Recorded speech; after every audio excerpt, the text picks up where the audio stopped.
Absolutely. Let's say it one more time. Stand clear of the closing doors, please. Stand clear of the closing doors, please. You gotta love this channel. It's New York. That's right. Thank you, Charlie. Hello and welcome, homies. It is Tuesday, November 5th, 2024. It's Election Day, and I am here at Rockefeller Center standing in front of 30 Rock. How's everybody doing? Let me say hello to my mod squad, or the two mods that are here. Ricardo is here, and El, the original, Moshi to you, El, and to Dolores, of course. How you doing? I hope that you've moved into your new place, El. I hope everything is okay. We are here at Rockefeller Center for election night. Let me also say hello to Damien, and hello to Dave in Bangor, Maine. Hello to Sally Scipio. Hello to Sharon L. Welcome to everybody. It is Tuesday, November 5th, 2024, election night. And I'm here at Rockefeller Center. They are having a watch party here. They have two screens. I'm going to flip the camera. You can probably see the screen behind me.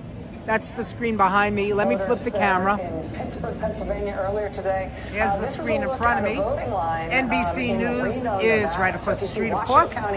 And as I was walking up here, I saw my favorite news anchor, David Ushery from Channel 4, WNBC TV. He was standing outside, and of course I had to tell him about my YouTube channel.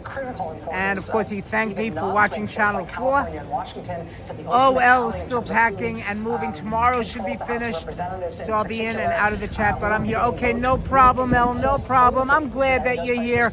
I'm glad that everybody's here. We moved the cats today, and I went on my anatomy scan for the baby. I'll send you the ultrasound pics after you're done with the excellent. Thank you so much, El. I can't wait. I'm looking forward to it. Anyway, so yes, we are here at Rockefeller Center, and they are having a big watch party here. A lot of people are here. You can see a big crowd of people here, and it's a gorgeous evening here in Manhattan. It was 70 degrees when I left my apartment. It's probably about in the 60s right now. So, El, I cannot wait to see the ultrasound pics. Anyway, so I'm really excited. I got to see David Ushery, and his co-anchor Natalie Pasquarella was also standing here, but she went in.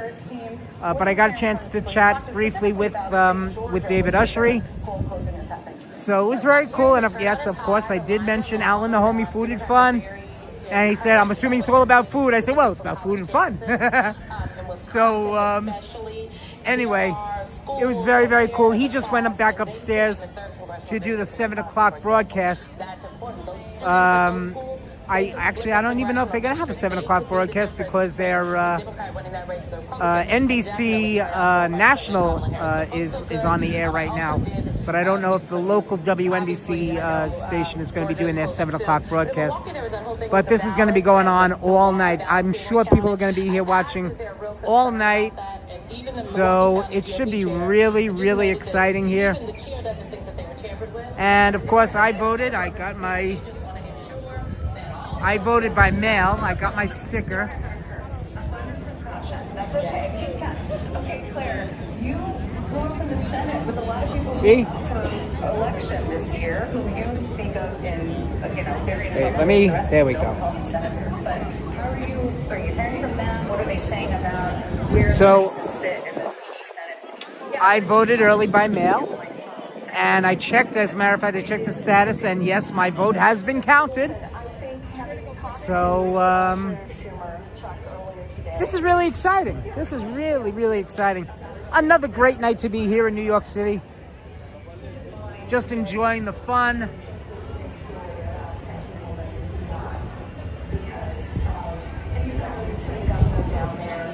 Okay. I was wondering why my live status indicator wasn't on. There we go. So I'm at 6,000 kilobytes. Got a perfect signal. So they've got, I think they're streaming NBC News now. More Americans turn to NBC News than any other news. I don't know why that one is so loud. Huh. So let's take a walk around, see what's going on.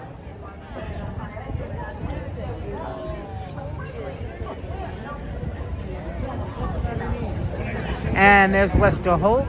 Now, you know something? I don't know if they're across the street in Studio 1A. They're probably upstairs.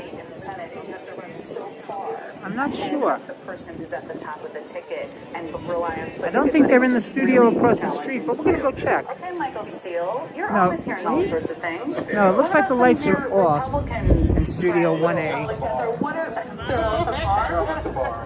When do we go? Let me ask you about this. Or we can just bring the bar here. That's Well, not quite yet. It's a little early. I'm in the coffee phase of the evening. Yeah. The lights in Studio 1A are not on, so they're Lester Holt and Savannah Guthrie. There are a couple of things. They're probably upstairs, but I want you to take a look. Take a look at how beautiful 30 Rock looks in red, white, and blue. Aligns with what I saw 6-8 weeks ago, and we talked about it on our show quite a bit. That I should really go around there that were very across to the promenade. One of them was the undervote that was happening in states like. Actually, I don't know if I can go to the promenade. It looks like this is all gated off.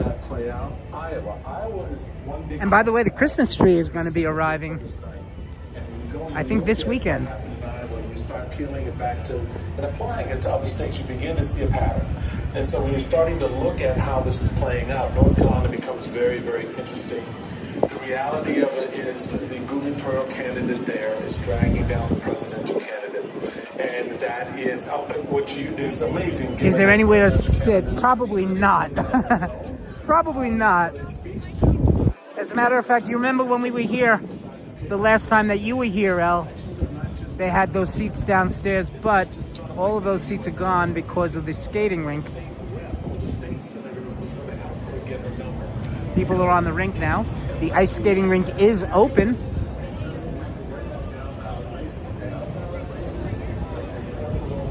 And I have a feeling the news reporters from WNBC will probably be down here. Doesn't it look amazing, Damien? All the insiders are texting. Everybody's talking. We'll come back with more updates. Doesn't it look great? We'll send over some portable chargers and some oven mitts for Claire. Alex, I'll actually extend to you the same sort of question that Jen just gave to the insiders there, which is what have you been hearing? Sort of vibes check beyond just looking at the data. I'm standing right above Prometheus. There's Prometheus right in front of me.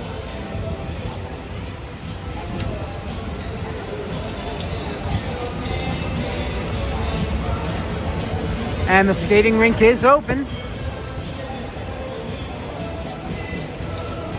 Elle's saying, oh no, what happened? What happened? Oh, are you saying, oh no, because there's no place to sit? Isn't it gorgeous? That's why I love being here. I love being here.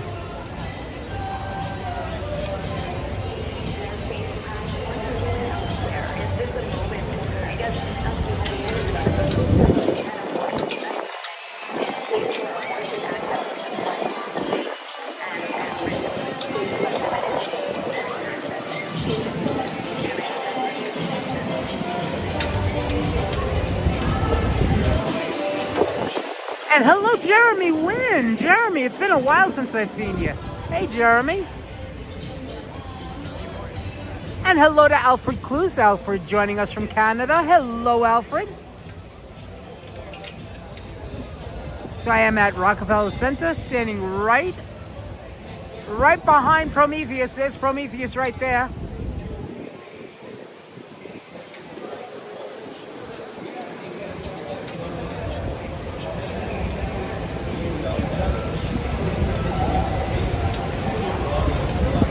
And just an exciting night to be here in New York City. An hour ago, but now the state of Kentucky is closed. Their NBC News projects that Donald Trump has won the presidential election in Kentucky.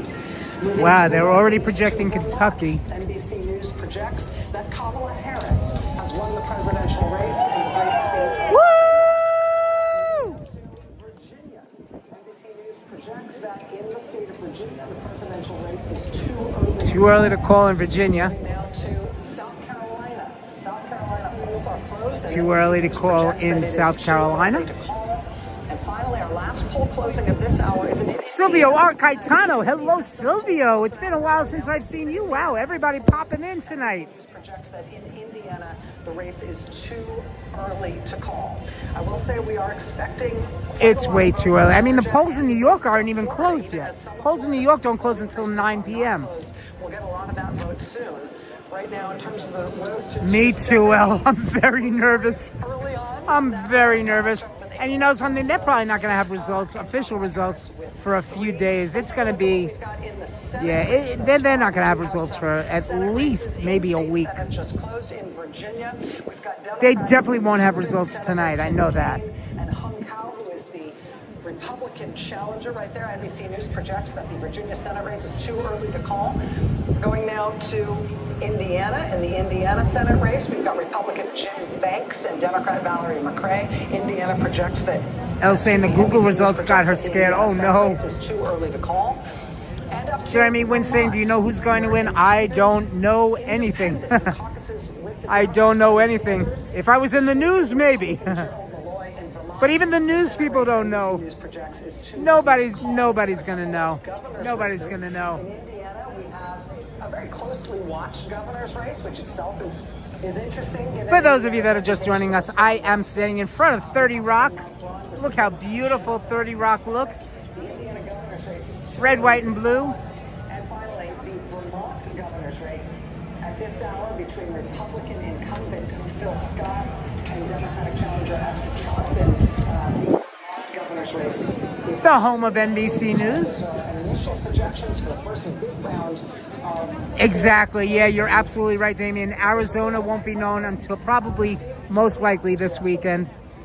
Yeah, so what's about to happen here in Georgia is...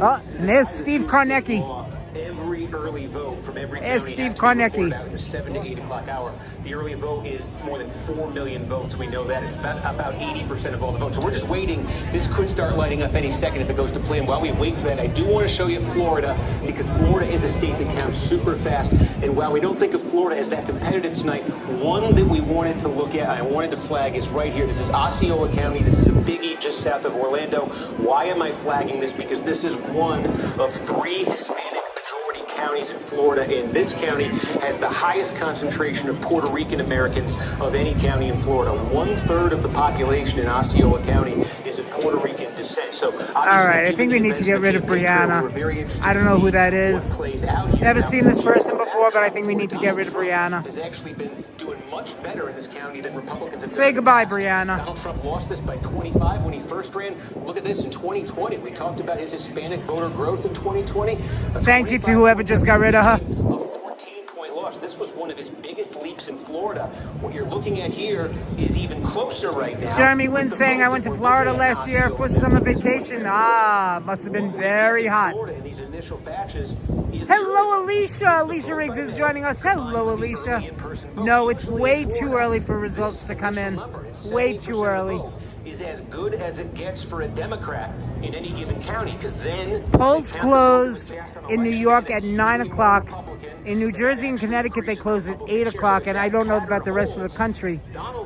But don't forget, California is 3 hours behind us. To take another big step forward, and again, given the events of the last week, you know, the fact that there's a large Puerto Rican population has made this of particular interest. We'll see, because there's the possibility here, these patterns we're used to, where Republicans vote more on election day, and maybe that blows up a little bit this year. But we're going to see. That's been the pattern. We wanted to keep an eye out for that county. Again, all eyes though on Georgia. I'm hoping to see some light up here. What they're doing in Georgia, just so you know, I said Florida is one of the quickest, most efficient vote counting states in the country. Of all the big states, it is the most efficient. What they're doing in Georgia is trying to replicate what they do in Florida. In Florida, the law is half an hour after poll close, all the early vote. And yes, I know I've said that no politics on this channel, but we're not saying,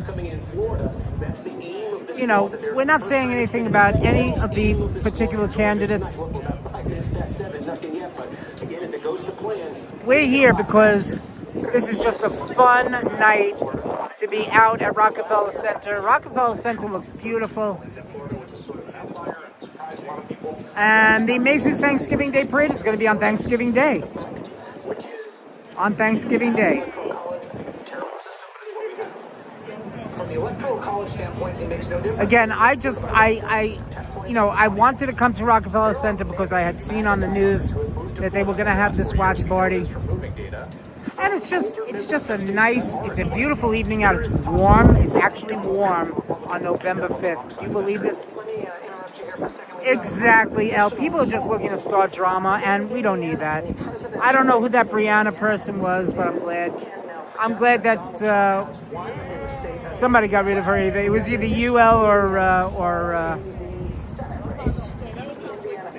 or Ricardo. But thank you anyway to whoever did. Thank you. I appreciate it.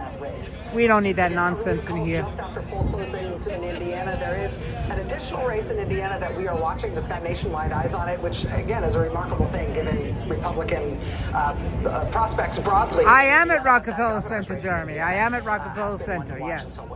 This is where I am right now. This is 30 Rock right in front of me. We know that a lot of conservatives moved to Florida. We've seen it in the voter registration data. We know Oh, am I going to stay? Probably for a little while, yeah. In the Electoral College to winning Florida by 10 or 13 points. I personally think we should have a national popular vote. It shouldn't matter if you move from Saginaw, Michigan. Oh, yeah, at least for a little while, sure. But it does matter for our purposes. And so one of the things I'm waiting to see if any of the news reporters from Channel 4 come out. Because, again, Channel 4 News is just right upstairs. I think they're up on the 6th floor, maybe? I'm not sure. Did they clean the ice yet? Oh, yeah, the ice, yeah, there are people on the skating rink already. There are already people on the skating rink. I'll show you.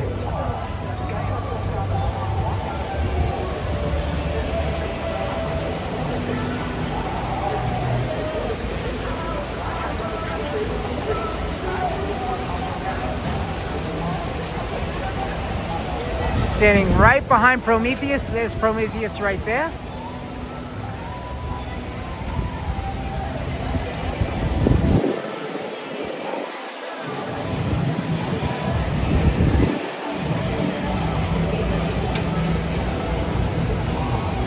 Now, as far as whether or not the Zamboni has been out there, that I don't know. I don't know if it looks like, I mean, the ice looks like it's actually melting. Because it's so warm. But I don't know if the Zamboni has been out there yet.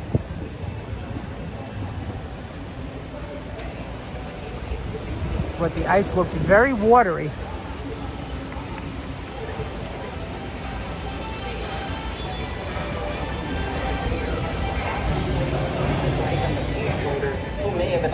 So yeah, I mean, we're gonna hang out here for a while, guys. That I think this Vermont Republican governor also watched, and people in the end who decide late going, there are some indications that late breakers are leading to it. I think we should watch that also in states that have a lot more money and ads and energy pouring into them. What was so interesting? So I am really hoping that the anchors from Channel 4 will come back outside, so that maybe they'll say a quick hello on the live stream and maybe even give me a plug. I gave them a plug. I really do like Channel 4. I love NBC. They're my favorite station. Love NBC News, the local WNBC TV station, the affiliate. And of course, they are the flagship. This is the flagship right here for NBC. No problem, Al. No problem. I understand. No problem. Whatever. It's been a trashy week for Donald Trump.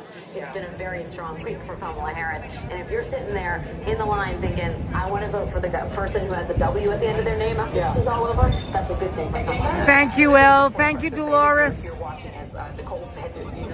Thank you. Mwah. Hershey's kisses to both of you, El and Dolores. Moshi. Mwah, mwah, mwah. Love you both.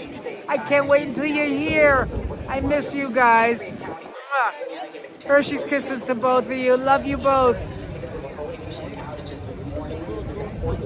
So if you're in Cambria County, Pennsylvania. If I you're will in definitely Warren be County, safe. Pennsylvania, Absolutely, I extended promise you. 30. There are 2 precincts in Cobb County, Georgia that will be open for another 10 minutes. So if you're in line per judge's orders, you can still vote. 2 precincts in North Carolina, Wilson County. Thank you, Elle. Oh, Elle dropping the home emojis, the Hershey's kisses. One more Thank you so much. Alabama, a judge has ruled that polling locations affected by ballot printing issues stay up until 9. So I think to that point, the late breakers are probably election, they're election day voters for the most part. So don't get out of line. And also be careful what you're hearing in those lines. We've seen a lot of threats. We've seen a lot of sort of strange rumors.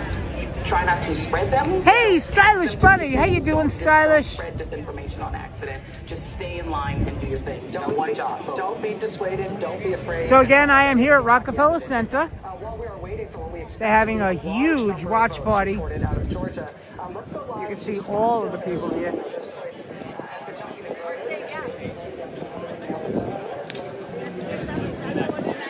And if you are just joining me, as I was walking up here, I saw one of the main anchors, news anchors, here from Channel 4, David Ushery. He was standing outside, and of course, I told him about my YouTube channel. So I'm hoping that he comes back outside after they do the 7 o'clock broadcast. They have a local 7 o'clock broadcast. So maybe he'll come back outside. And if he does, maybe he can give me a plug. And hello again to Sally Scipio. Hey, Sally. Actually shuttling people from here to a nearby polling location that doesn't have as long of lines. There's also signs here that say it's fine to stay in line so that people don't see this and get discouraged. As we talk about turnout, though, Rachel, right now, I think Republicans are feeling pretty encouraged here at this moment. Coming into today in Maricopa County, there are more than 1.5 million voters who had cast their ballots. Today, Maricopa County has seen more than 200,000 people cast their ballots. 40% of those ballots today have been from those independent voters, 39% from Republican, 21% from Democrat. Going into today, Republican turnout had been higher, which is to be expected since voter registration among Republicans is higher than Democrat here. I think Democrats have been hoping they'd see some high turnout today. So they're certainly going to be banking on those independent voters, those other voters, to see how they break. Let's see how the weather is. Ah, yes. Liz, thank you. Liz, 68 degrees. It is 68 degrees on November 5th. Can you believe it, guys? Oh, I hope it's going to be this warm for the tree lighting. Now, the tree lighting is going to be in just the first, I think it's the first week in December. Out of Georgia. Steve, what do we got? Okay, so as we said, And of course, I will be here for that again. And what's supposed to happen is all of the early vote. That includes vote by mail and in-person early voting that's been going on the last few It weeks. is All of that beautiful out, needs to be Stylish. It's reported out by gorgeous. all of these counties in the first hour. So what we're seeing so far is it may be in some of these counties they're going to report that incrementally because it's varying what we're getting. But I'll tell you, I talked about, if you were watching earlier, what we call, or I call at least, the blue. So it's 7:14 right now. In 2 counties there. This is where Democrats are just And again, the local Channel 4 affiliate, WNBC TV, is doing their 7 o'clock broadcast. You can see here, this is about 3/4 of the vote. And what you're watching is the national NBC News broadcast. Basically beating Trump 2-1. This is one of these counties where the population's been growing. It's been diversifying, sort of an emerging suburb. It's now, the population's now about half black. This place Republicans used to win. Harris up 2-1 here. Last time around, Biden won this 62-37. He won by 25. Currently, Harris is about 32.5 up on Trump. The key question here, and this is going to be the key question in Georgia, as we start There's the other big screen. around the state. What we expect from the past is that the gets to the vote in Douglas County is going to be more Republican friendly. It's going to be the election people who went out and voted today. You remember for 2020, it was overwhelmingly Republican. We don't think it's going to be anywhere near as overwhelming. We still suspect it's going to be more Republican than Democratic, but we don't know that. So the key here is maybe put a pin in this. 3/4 of the vote in Douglas, and it's 66-33-6 Harris over Trump. When this gets up to 100, has this moved? How much has this moved? Because that is going to be the story sort of statewide. If Harris lands somewhere around here in Douglas, That's progress for her. That's what the Democrats want to be doing. They want to be squeezing more out of this big population dense immediate Atlanta metro area. Again, I'm just showing you how this county has evolved politically. Look at this. It was a battleground in 2012. Donald Trump came along, lost it by 10. Biden 25, now 32 for Harris. Democrats in all these counties, these 9 counties right around Atlanta, this is what they want. They want to keep driving that number up, keep running up the big margins there because they've been suffering losses elsewhere in the state. So that is Douglas County. Take a look now. Again, this is part of that blue area we're talking about. This is Rockdale County. Geographically, this is small. It's very population dense here. And again, now Harris by about a little bit more than 50. This is all the early vote in Rockdale County. Put it in some perspective. Joe Biden won here by 41. Harris is leading by 51.5. Welcome back. We're going to be taking you to this view and these numbers here as we continue throughout the evening to look at 270 Donald Trump. So they've got 2 different NBC streams going on.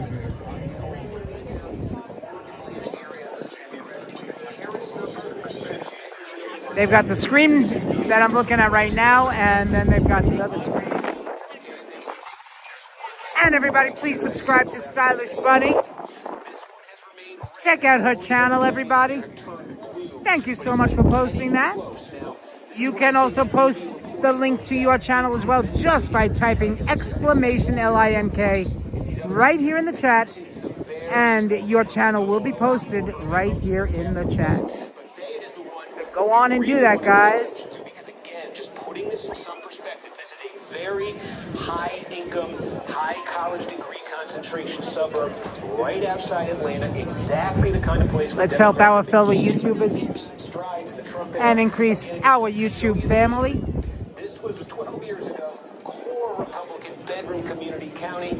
Trump comes along, look at that Republican margin drop, look at it drop further. Democrats want to be flipping this county tonight. We only have 6%. We need a lot more vote here, but this one. There we go. Check out Cool Guy Vlogs, our dear friend Ricardo, one of my awesome mods.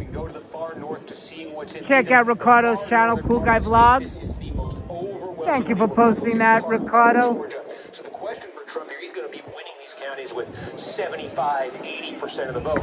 Trump just does not want to have slippage of 2-3 points even in these places from what he got in 2020. So let's just take a look here. Again, this is relatively small, but this is, okay, Trump got 81.3 in 2020.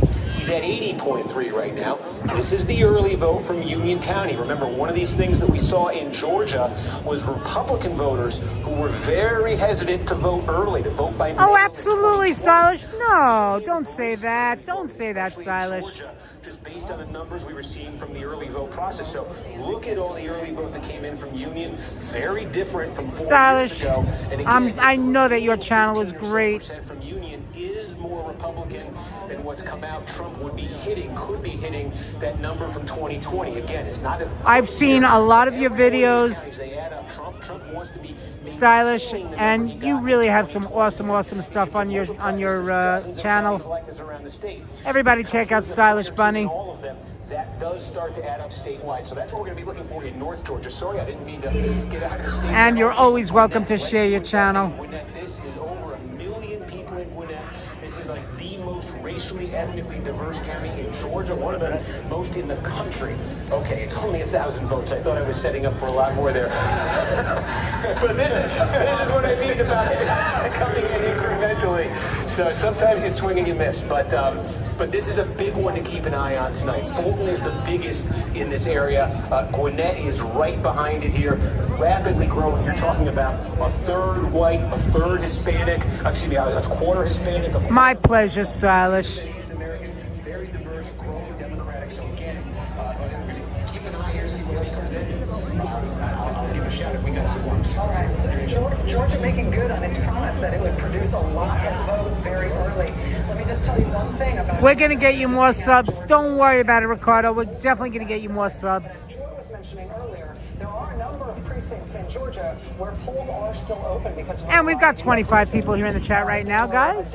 Thank you so much for spending part of your Tuesday evening election night here with me at Rockefeller Center. To extend their hours, they had to extend their hours because so glad you're here. Threats that were made in those polling locations. So again, a dozen precincts in DeKalb County. There's 6 of them in DeKalb, 5 in Fulton, 1 in Gwinnett County. There's an additional 2 precincts in Cobb County, 1 in Glynn County. Those have also been allowed to remain open late due to some other issues. So even though we are talking about the Georgia vote coming in, Matter of fact, Georgia I'm going to polls get being my closed, battery pack there's out more now. than a dozen jurisdictions, more than a dozen locations statewide where voting is still happening. So if you are within the sound of our voice. Thank you so much, Stylish. Yes, please make sure you hit that like button. And your voting place is still open. Stay in line. You will be allowed Watch to it vote. go Don't let boom, anybody tell you boom. to get out of line.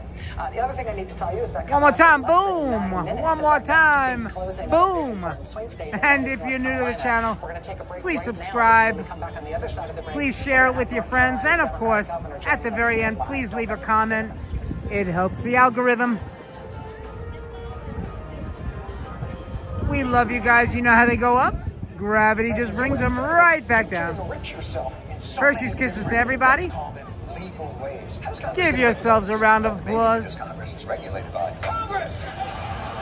We love you. Comedy Central. And watch next day on Paramount Plus. For the facts. Susie here is shopping for a used car, but she doesn't know that nearly half So of I'm going to them get my have been battery accidents. pack out now. Carfax.com shows how accidents impact prices, so she doesn't have to overpay. Unpause. Shop the all-new Carfax.com. This way I have it all ready. So what are you thinking? And I may as well plug the phone in now. How about Africa? Safari, hot air balloon ride, swim with elephants. I mean, can we afford a safari?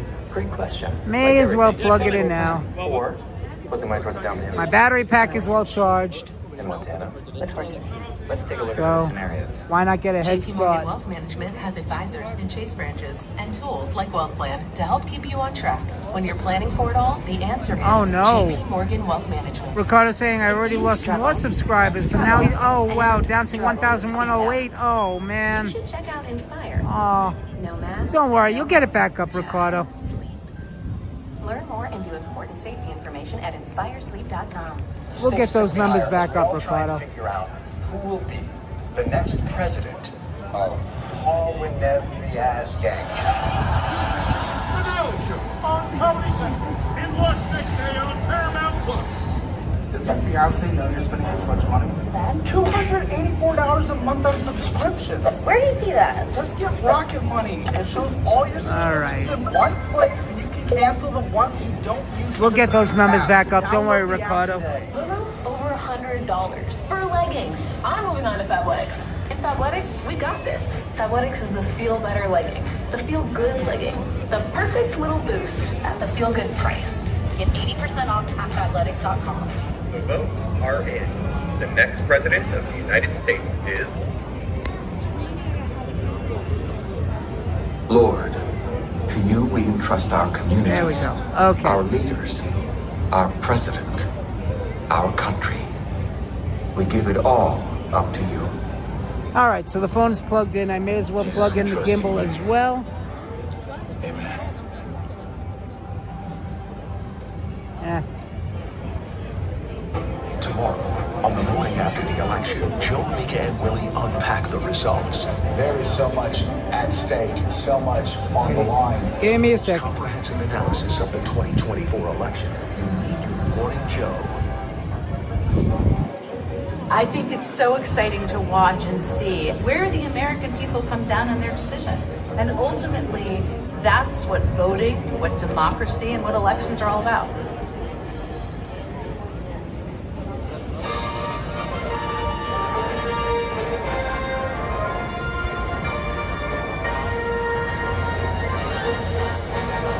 We are just moments away from polls closing in the very, very important swing state of North Carolina. Joining us now is North Carolina's Democratic Governor Roy Cooper. Governor Cooper, it's a real honor to have you with us. We know this is crunch time. Thank you, sir. Okay. Everything's plugged we in left now. it all on the field in North Carolina. A lot of sunburns, a lot of tired people, but I feel very good about where we are, that's for sure.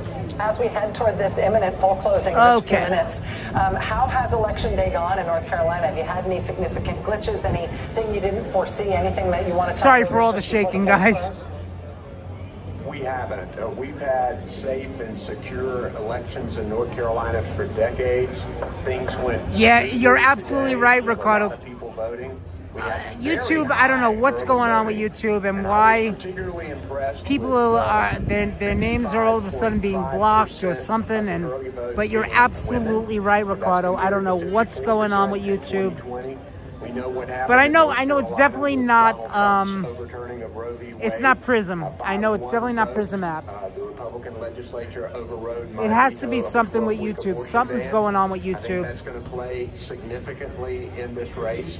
Donald Trump has And to yes, win there are a North lot of Carolina fake in order accounts. to You're be absolutely right, president. Stylish. If Kamala Harris can pull this off, which I think she can, she will be the next president of the United States.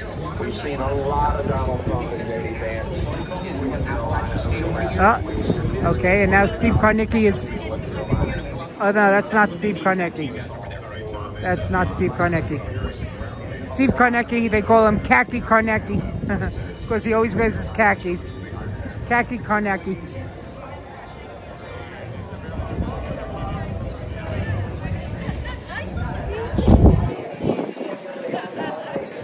Yeah, no, but he's very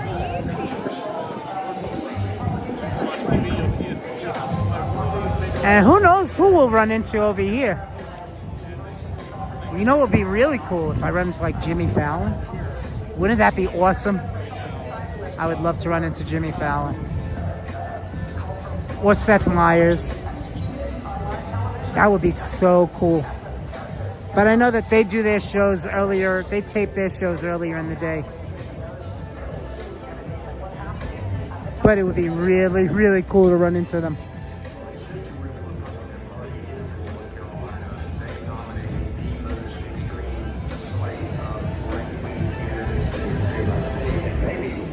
In the history of the country.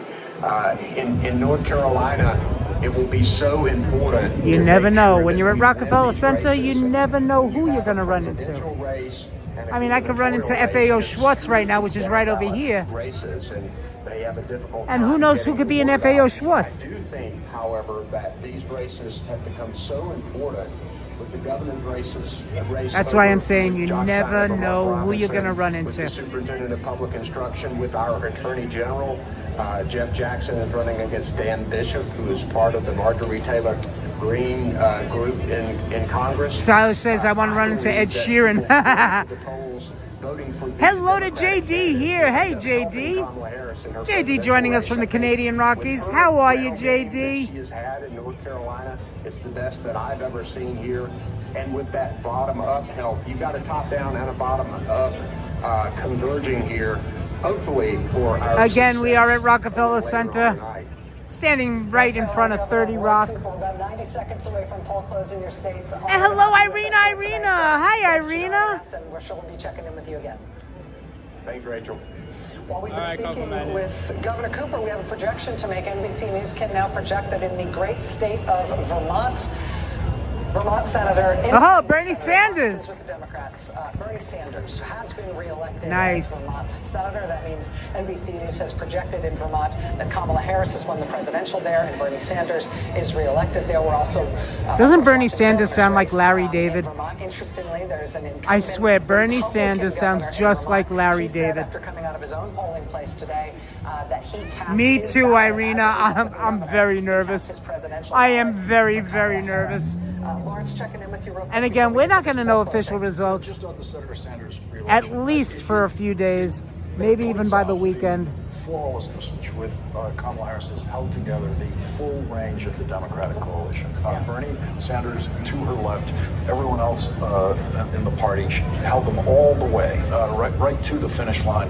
Not an easy thing to do. I should really and put something my, that in the past not that I need Democrats it, have really struggled with. Bernie but I should Sanders put my enthusiastically press out pass. there for Kamala Harris every step of the way. Yeah, and just as influential as he's ever been in national politics. Put my press we are pass less than on. 10 seconds away from the Not that I need it over closing. here. This one includes This is a public watch party. swing states of North Carolina. As we So I really don't need it, but Eastern time, hey, NBC News can it looks cool. project that in the North Carolina presidential race, no surprise here, it is too early to call.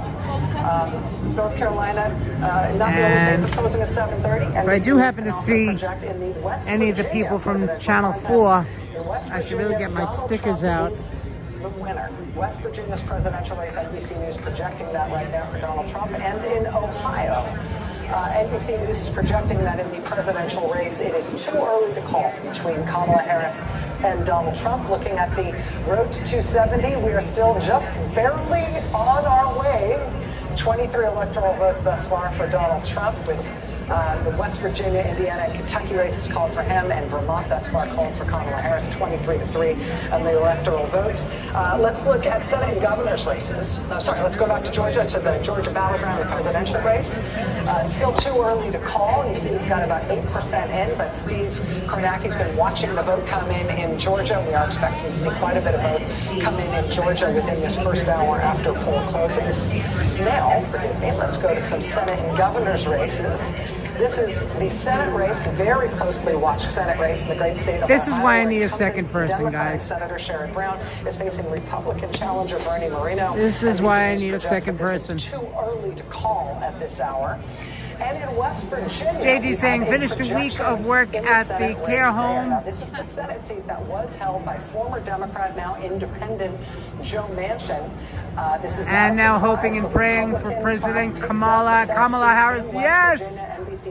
Yes! We are hoping and praying. Candidate Jim Justice will take that Senate seat in West Virginia. We are hoping and praying, JD. That's the one sort of lockdown. But we are all very, very nervous. Yeah, stylish. What I mean by a second person, like when I'm trying to get something from my backpack and I'm holding my gimbal in one hand and reaching into my backpack with the other hand, it's so difficult because then the gimbal, everything shakes, the gimbal shakes, the camera shakes, everything moves. So that's why I need a second person. But it's okay. Irina sending blue hearts and American flags. Kamala. By the way, if anybody saw SNL this past Saturday night, wasn't she amazing? Didn't she do a great job in the intro? Steve Williams against Republican Patrick Morrisey. This is an open seat as Jim Justice leaves to run for Senate in the West Virginia governor's race. Yeah, that's why I was saying I need a second person. As yet, too early to call. Over to Steve. Steve, what are you watching coming in? Yeah, we're keeping an eye on Georgia here. And again, you see a lot of the counties lit up right now. In a lot of these, as we were saying, it looks like they're going to do this early vote incrementally rather than in one big batch. So you see a lot of counties colored in right here. This is the running total statewide. Again, the Democrats, you see winning with white voters at 61%. Kamala Harris at 39%. But again, take a look at the comparisons to 2020. She is actually outperforming where President Biden was back in 2020. She is doing better. We see substantial vote. So you might look at that, you might go, let's take a walk back to this. You might look at those two things to balance out. Not really, because white voters make up a larger share. She really did, Irina, right? Definitely a clever skit, right? Definitely a clever skit.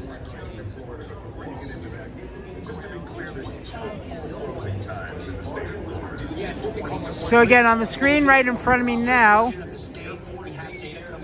is another stream from NBC News.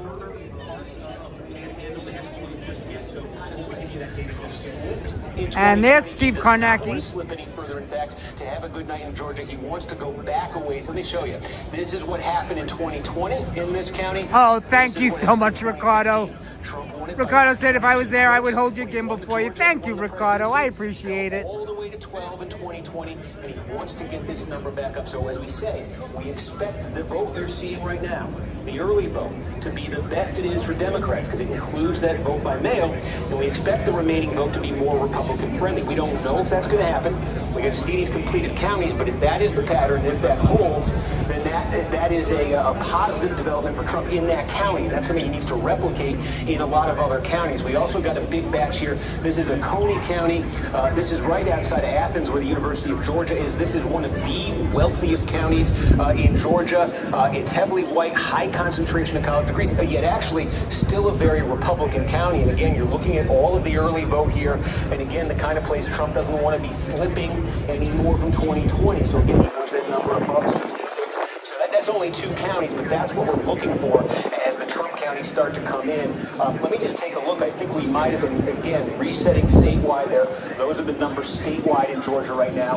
Again, for the Democrats, so much is going to have to do with that Atlanta metro area. Starting to get vote in here in North Carolina. Again, keep in mind, you see a lot of counties, the colors here. You only see about 27,000 votes statewide in.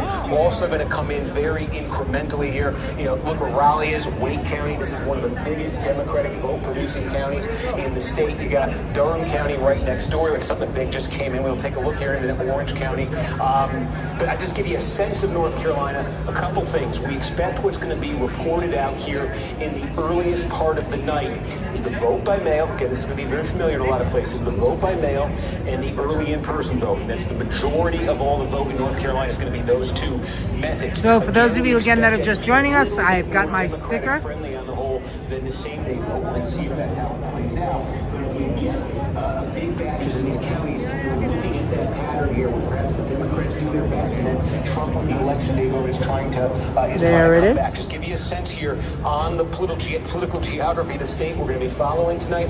A couple things to keep in mind. There are some big core Democratic. Look at all the people here, guys. Huge turnout for this great watch party here at Rockefeller Center. And again, look how beautiful 30 Rock looks. Massive margins there. We're going to look at Mecklenburg County. That's where Charlotte is. Democrats got a margin of 200,000 votes just out of Mecklenburg County in 2020. They want to grow that number there. They just want to run up margins in places like this. A lot of attention on the flooding in the mountains of western North Carolina. Asheville in Buncombe County is the sort of one of two blue counties out in the mountains. It's the much bigger one. And Democrats actually depend on a pretty big plurality out of Asheville. There wasn't much indication in the early... So again, I'm hoping that the news anchors... Oh, wait a second. Is there somebody? I don't know. No, I doubt that's a news anchor. Somebody holding a microphone.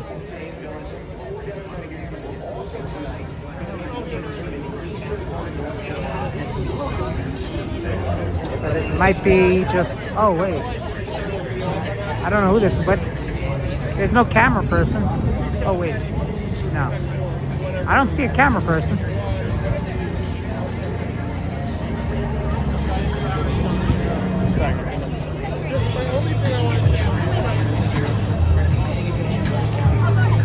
Only thing I want to say to everyone out there is it's been a long battle. It's going to be a long night. Whether your candidate wins or loses, please win or lose the race. Let's not have issues like we did in 2020. We don't need violence. We don't need rioting. I understand I was unhappy in 2020. And you know what? It's an election and things happen. You win some and lose some. Maybe not Joe Biden, but you know. Wow, Irina, you still have your AC on. Oh my God. Wow.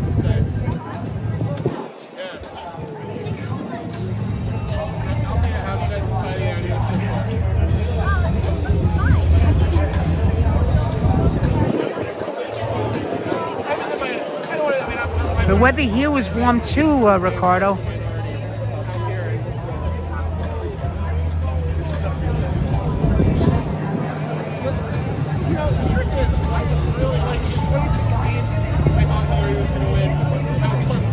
Right? Everyone was so shocked. I was so wanted to see how long the guys were voting in this day, right? 10 minutes. So this is the back of the line. Love all the flags.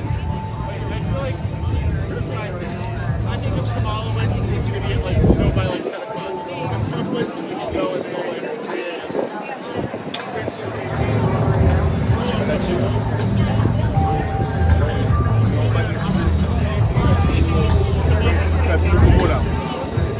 3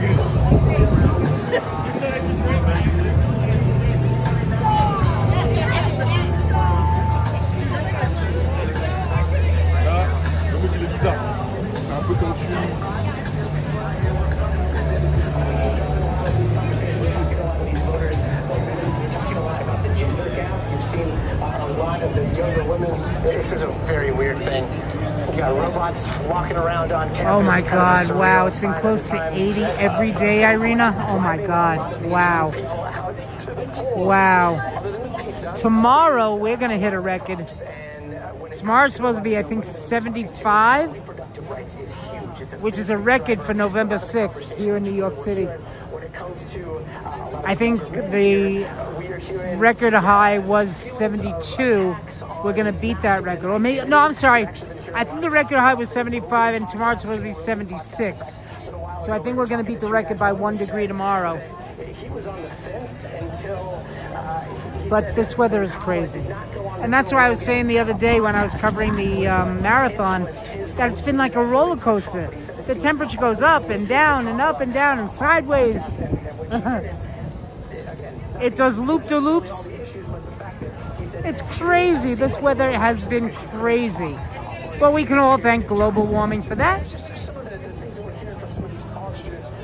And who knows if we'll ever see snow again here in New York City.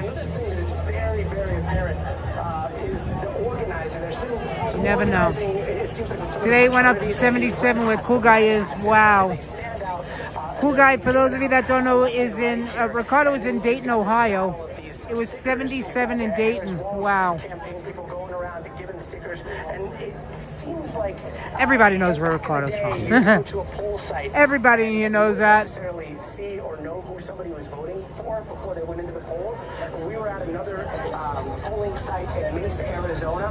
Those hats are so prevalent here in Arizona. And JD, it's been 37 degrees Fahrenheit in Kimberley, British Columbia. Wow. Huh. It is too soon to tell. Yeah, exactly, Irina. It's definitely global warming. It definitely is global warming. Wow. It's going to be days before we have a final decision. Rachel, that's all right. We got days, we got weeks, we got as long as it takes. We are tireless, Scotty, just like you. NYC's Scotty Schwartz, thank you so much, Scotty, with students there at ASU, and there's also in Kentucky. Let me give you a little bit of an update. You're talking about some threats that were received at polling places in Georgia. We've got a little more detail on that out of DeKalb County, Georgia, which is east of Atlanta. It's a very Democratic, very deep blue county. Officials there that NBC News has spoken to say they have received bomb threats. Oh, wow. JD saying it snowed there the past 3 days. Wow. Including 5 voting precincts. Police evacuated the polling sites. Polling sites include churches and community centers in Chamblee and Tucker and Decatur and Lithonia, Georgia. Some of these locations appear to include black churches. So again, we've heard about false threats being phoned in to Georgia voting locations. If you are in a place where it's had its with some breaking news and it's a possible issue with absentee ballot counting. Hey, Shaq, what do you know? That is, man. I want to first start with what we're seeing at these polling locations because locations are open for about another hour. I want to let you go inside. I can't go inside. Oh, I'm sure, Irina. I'm sure everybody around the world is probably watching the election results. Absolutely. This morning, you see things have slowed down a bit. The reports from around the state is that the vote process is going smoothly, but where we are seeing hiccups is with the vote counting. We just learned from the clerk in Milwaukee downtown where they are counting all of the absentee ballots and early votes at once that the city of Milwaukee had to restart the processing or counting of those absentee ballots. They say an observer saw that while the ballot tabulators were sealed, the door wasn't properly closed on them, and after going through with the bipartisan team and making sure that nothing was tampered with, the city, out of an abundance of caution, decided to restart counting all of those absentee ballots.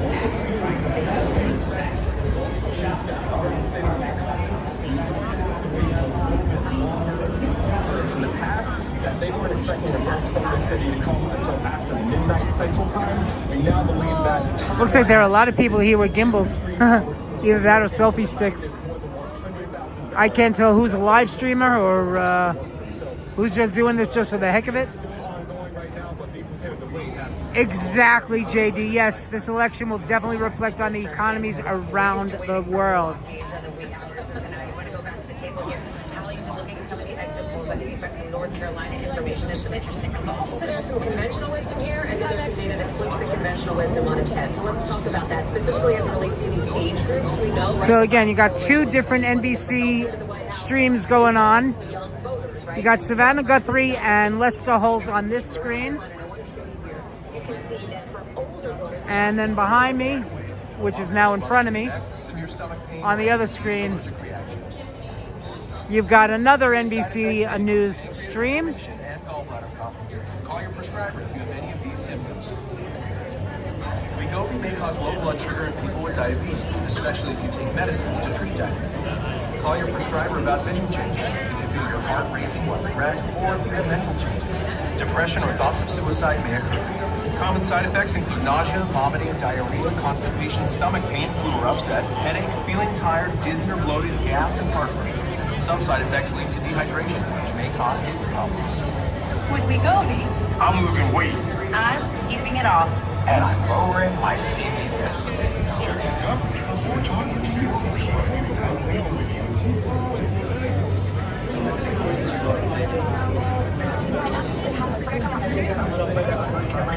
Just like because we dig even deeper in and we talk about gender and not under 30, it's similar to the trends that we've been discussing. Trump has improved what he did with young men tonight. 60% in our NBC newspaper said they support the gender substance. 42% that voted for him in 2020. Whereas she's performing even better than Biden did with the women. 65% saying that they support Harris in this exit poll, and 58% actually support North Carolina. That's just North Carolina. That's our North Carolina exit poll tonight. North Carolina is really interesting to me because I've been talking with college Democrat and Republican presidents on campuses there, but the college Democrats were so organized in the state that they just the state is killing places on campuses. They even had a debate that student ID could be considered on several campuses. That's not the case there. It's not to be right what we're seeing with that young men appeal for Trump seems to be working in some places.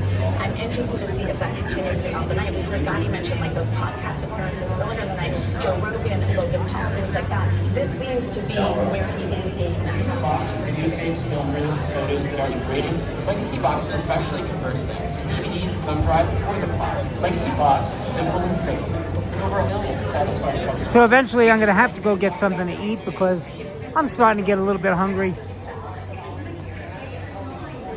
So I'll definitely have to get something to eat. Maybe I'll just grab a dirty water. A dirty water hot dog. Maybe I'll do that.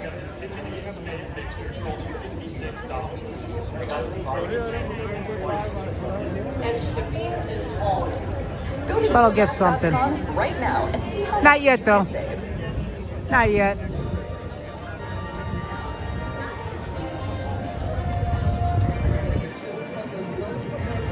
we've been talking about. I will tell you that the Trump campaign feels like they've been doing a pretty good job trying to turn the largest single number of poll closings we're going to have at any one time over the whole course of the night. We've got more than a dozen states that are going to close at the top of this hour, just a few minutes from now. That's going to include the all-important swing state of Pennsylvania. It also includes Florida, where we know Republican presidential candidate Donald Trump will be watching with his family and his campaign staff tonight. The Democratic candidate, Vice President Kamala Harris, will be watching from somewhere else. She'll be watching from her alma mater. And Chris Hayes has an interview along those lines right now. We want to bring in now our MSNBC colleague, senior contributing editor Michelle Norris, who was at the Harris election night headquarters at Howard University, of course, where the vice president graduated from undergrad. I understand you've been talking to them first before we get to the event this evening about the GOTV effort in Pennsylvania, specifically Philadelphia. What do you hear? Well, what I'm hearing is that the lines are long. I'm here at Howard University. I hope you can hear me because it's loud here. As you can see, the DJ is spinning records, and there is a dance line going on, line dancing. But the story in many of the precincts around the country are long lines, and that's true throughout Pennsylvania, including Philadelphia, where they put a call out for volunteers to go help people, help make sure that people who are in those long lines stay in those long lines. They put reports about bombing as well, so to keep people calm. The Harris campaign is really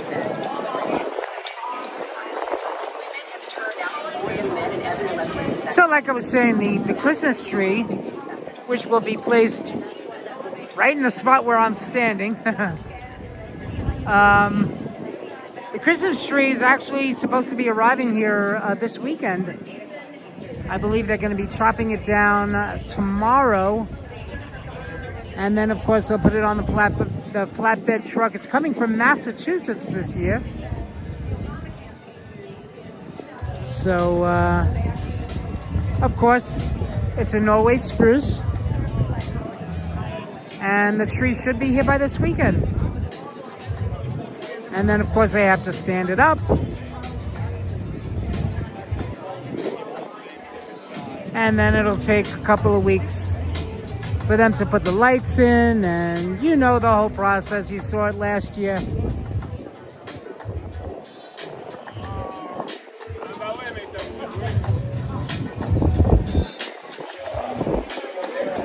It sounds like the party has already started. What's the plan? I think that people have been snake bitten by previous plans for election night activities, and of course in 2020. So I was kind of hoping that the Channel 4 news people would come back out. Well, it's, America has seen, But I don't think so. this far in the process. They're probably going out to dinner. And not just because it's a woman. Get ready for the 11 o'clock news. See a combination of history and pageantry and ancestry. I mean, I'm standing to the right of founders. And again, hello to the 22 people that are watching us here tonight. Folks from Howard said, get that Here straight. from Rockefeller Center. It is your pal Alan the homie. So let's get that straight now. And it's a place where the ancestors are always watching over you. So I thought maybe that the Channel 4 news crew would be out here interviewing people. dancing. It's interesting because this is a moment of pride in many ways for people who are part of the constellation of students who at one point attended. Watch, they're probably in the front of the building. Group of people who They're are probably on the other side of 30 Rock. the constellation of fraternities and sororities around the country that number 2.5 million. What is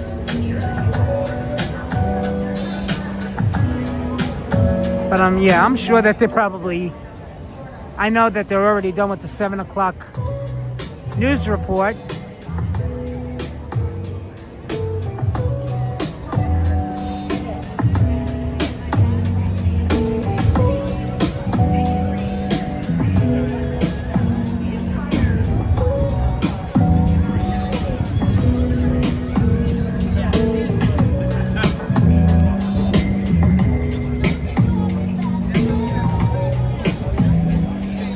I'm gonna go to the promenade, guys, so I can show you another.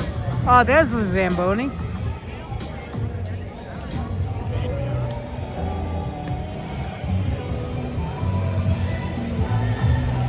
There's the Zamboni.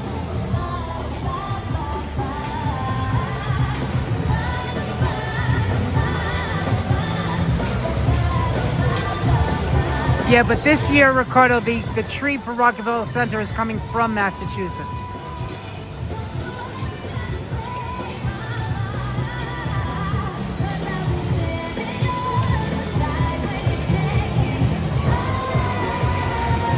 And there's Prometheus.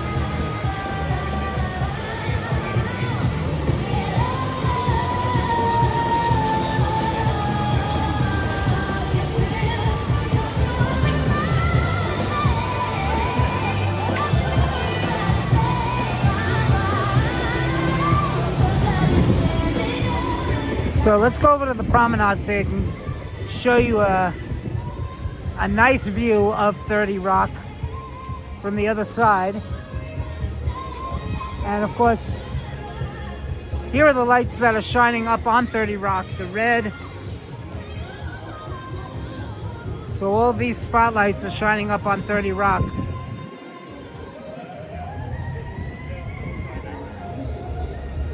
And check it out, guys.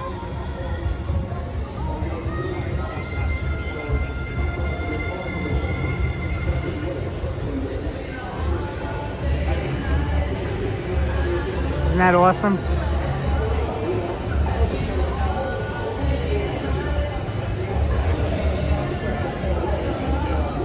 So it takes all of these lights, guys.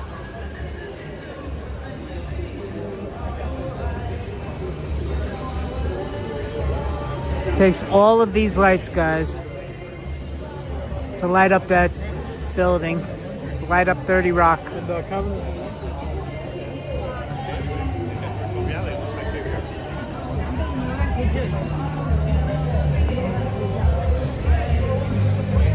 Excuse me?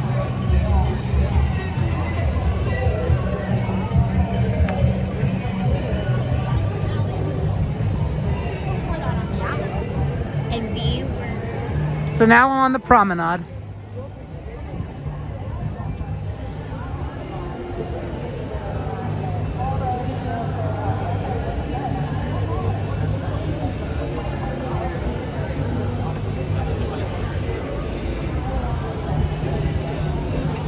We're gonna go to the other side.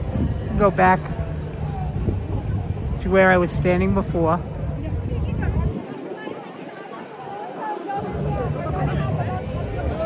Excuse me?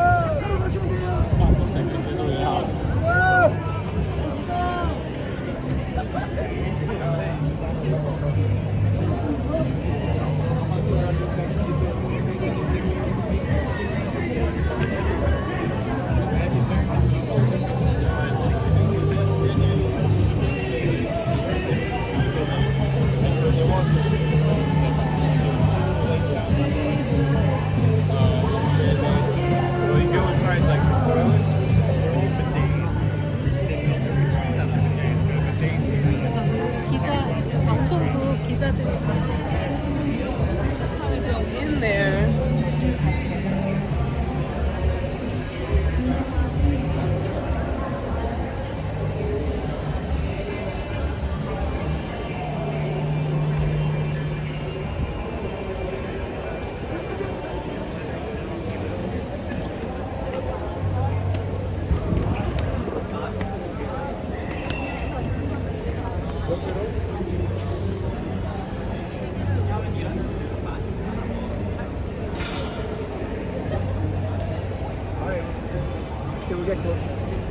Okay.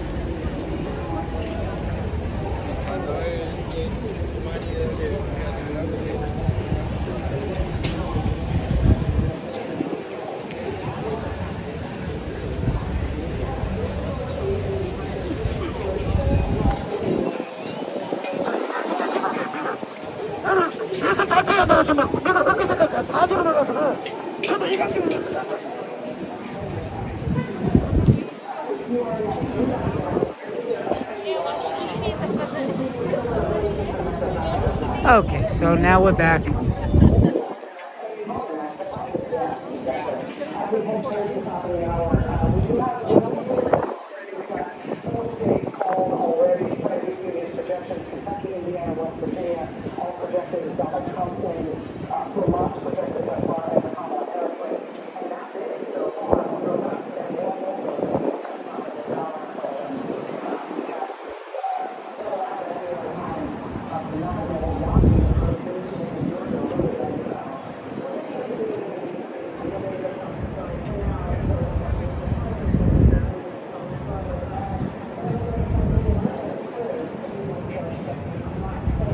So this is Studio 1A over here, guys.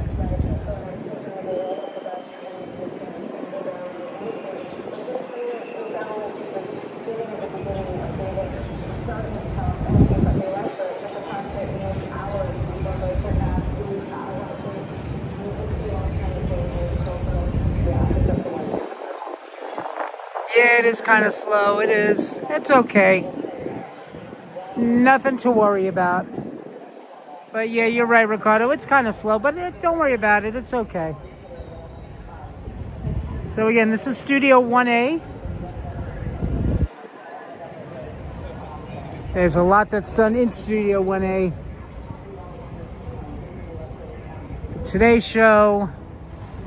And I believe even NBC Nightly News is done here.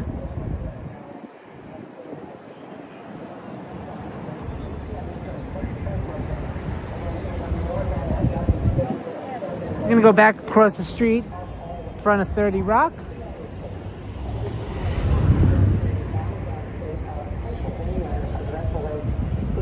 It's okay. I don't mind that it's slow. There are 21 people.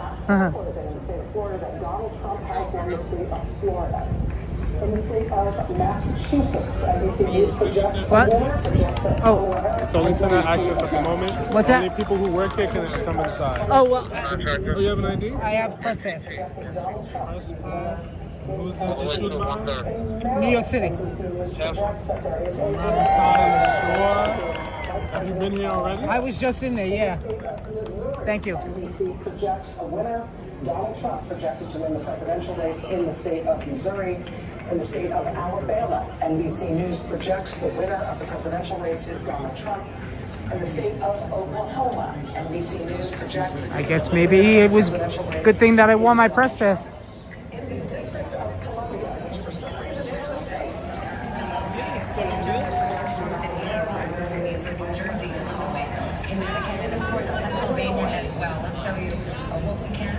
In the state of Illinois, I'm glad I wore my press pass. It's too early to call. To the northeast, in the state of New Jersey, it is too early to call in the presidential race. Oh yeah, it's going to be too early to call in most of the states. In the state of Rhode Island, NBC News projects it is too early to call. Down back to the deep south, in the state of Mississippi, NBC News projects it is too early to call. Back up again to the far northeast, NBC News projects that in the state of Maine, it is too early to call. In the always interesting state of New Hampshire, NBC News projects at this hour it is too early to call. And finally, in the state of President Joe Biden, Delaware, NBC News projects at this hour it is too early to call. So we head to the overall national map as these candidates try to beat one another to the all-important threshold of 270 electoral votes. Vice President Kamala Harris, the Democrat, right now, 27 electoral votes. Probably not exactly, El. We probably won't know for at least a few days. You know that it's going to be really, really close. And it's going to take, they're going to want recount upon recount upon recount. So it's definitely going to take probably, I would say, at least until the weekend. And I'm saying at least until the weekend. It could, who knows? Who knows? Projects that it is too early to call. Looking at a few key Senate races. Pennsylvania Senate race. Thank you, El. I appreciate it. I appreciate everybody being here. 25 people here in the chat right now. Thank you all so much for spending part of your election evening here with me. Senate race here, NBC News projects there is a winner. Incumbent Republican Senator Rick Scott projected to have won another term for his Senate seat in Florida and in Maryland. Very interesting Senate race in Maryland. This is an open Senate race in Maryland. Democrat It's definitely Angel also Brooks. Definitely going to be crazy, El. Oh, absolutely. It's definitely going to be crazy. Too early to call. The Senate race in Maryland, too early to call right now as of NBC News' latest projection. The Senate at this hour, Republicans hold 42 seats. There is one flip thus far, and not a surprising flip, but it is a flip in Republicans' favor in the seat that is held in West Virginia, previously held by Joe Manchin, now held by Republican Jim Justice. Democrats hold 31 seats in the Senate at this hour. Steve, I know that we've got in Georgia just over a third of the vote in. What are we seeing?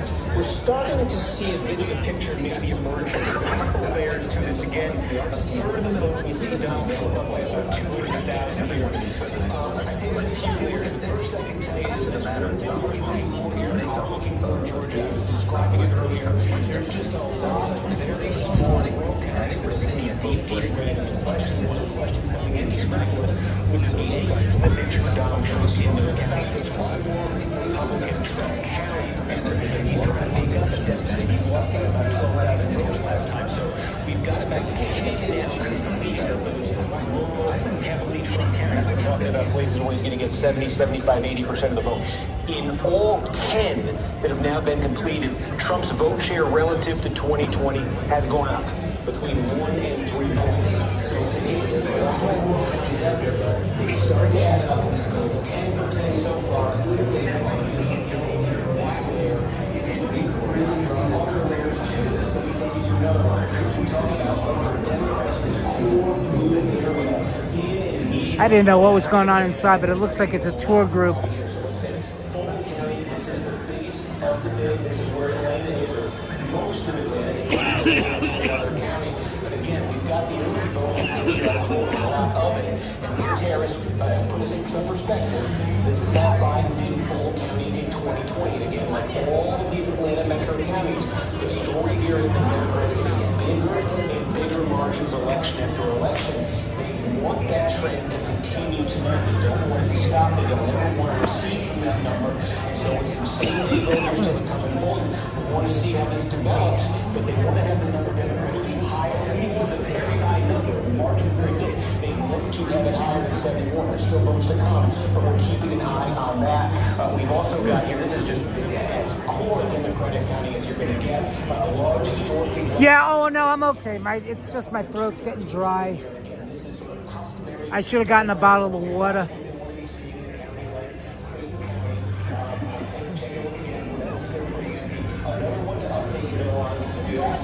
Question in this metro area is your zone expanding? This is the county you want to watch. Fayette County, we've got a lot of Fayette County right here. Again, take a look. This is what it was in 2020. Yeah, I'm gonna have to get a drink. There's still more vote to come though. But Democrats want to be flipping this, I think, to have a really good night in Georgia. Same day vote. That's the more Republican friendly. Still to come here, so I'll definitely, yeah. The picture's going to get for Democrats in Fayette County. So there's layers to this. That's the core Democratic. There is, but now I'm afraid to walk out because if I do, I might not get back in. No, I mean I have my press pass. I'm wearing my press pass, so. But I'll be okay for now. Less red in 2020. It's a huge reason Donald Trump lost the state. In fact, I can call those counties up here, and we'll just show you what they look like. It's sort of these counties here. There's some socioeconomic differences, but we're keeping a close eye on these to see if there's, because these are big, highly populated counties, if there's Trump slippage in them. So a couple we want to call your attention to. This is one of the biggest, Cherokee County. Look at that, more than 80% of Georgia's here. Diverse. About 2 decades ago, it would have been 90% white. Now it's about 75% white. I'll be okay. The location of the Atlanta metro area is extending to sort of the exurban area. But again, the key here for Trump is this is what he fell to in 2020. This is still a great. So on the screen behind me, there's Chuck Todd. Chuck Todd used to be the host of the Sunday morning Meet the Press.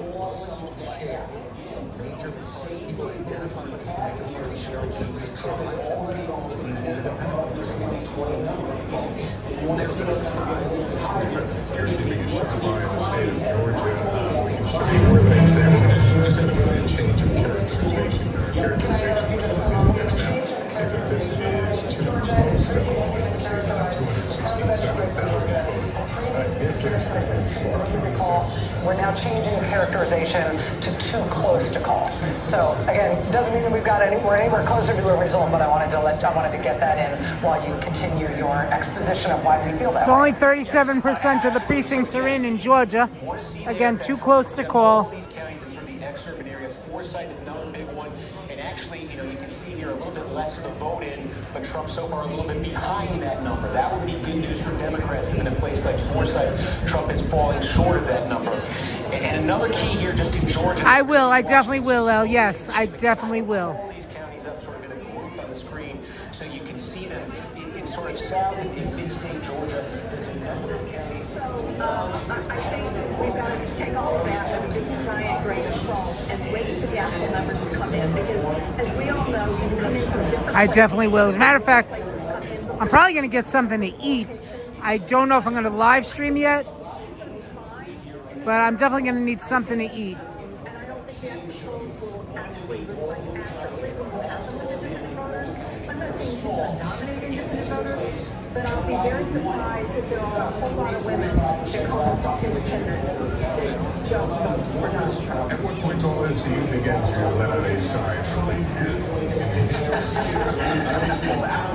We're going to see those trends in these types of counties. Randolph County, another, about 2/3, and very, very small here. And again, this is what Joe Biden was able to do here in 2020. These are all counties like those small rural Trump ones I was taking you through. These are all counties that add up. So is there a trend? This is only 2, but that's a thing we're going to be looking for as the results come in and as this map fills in.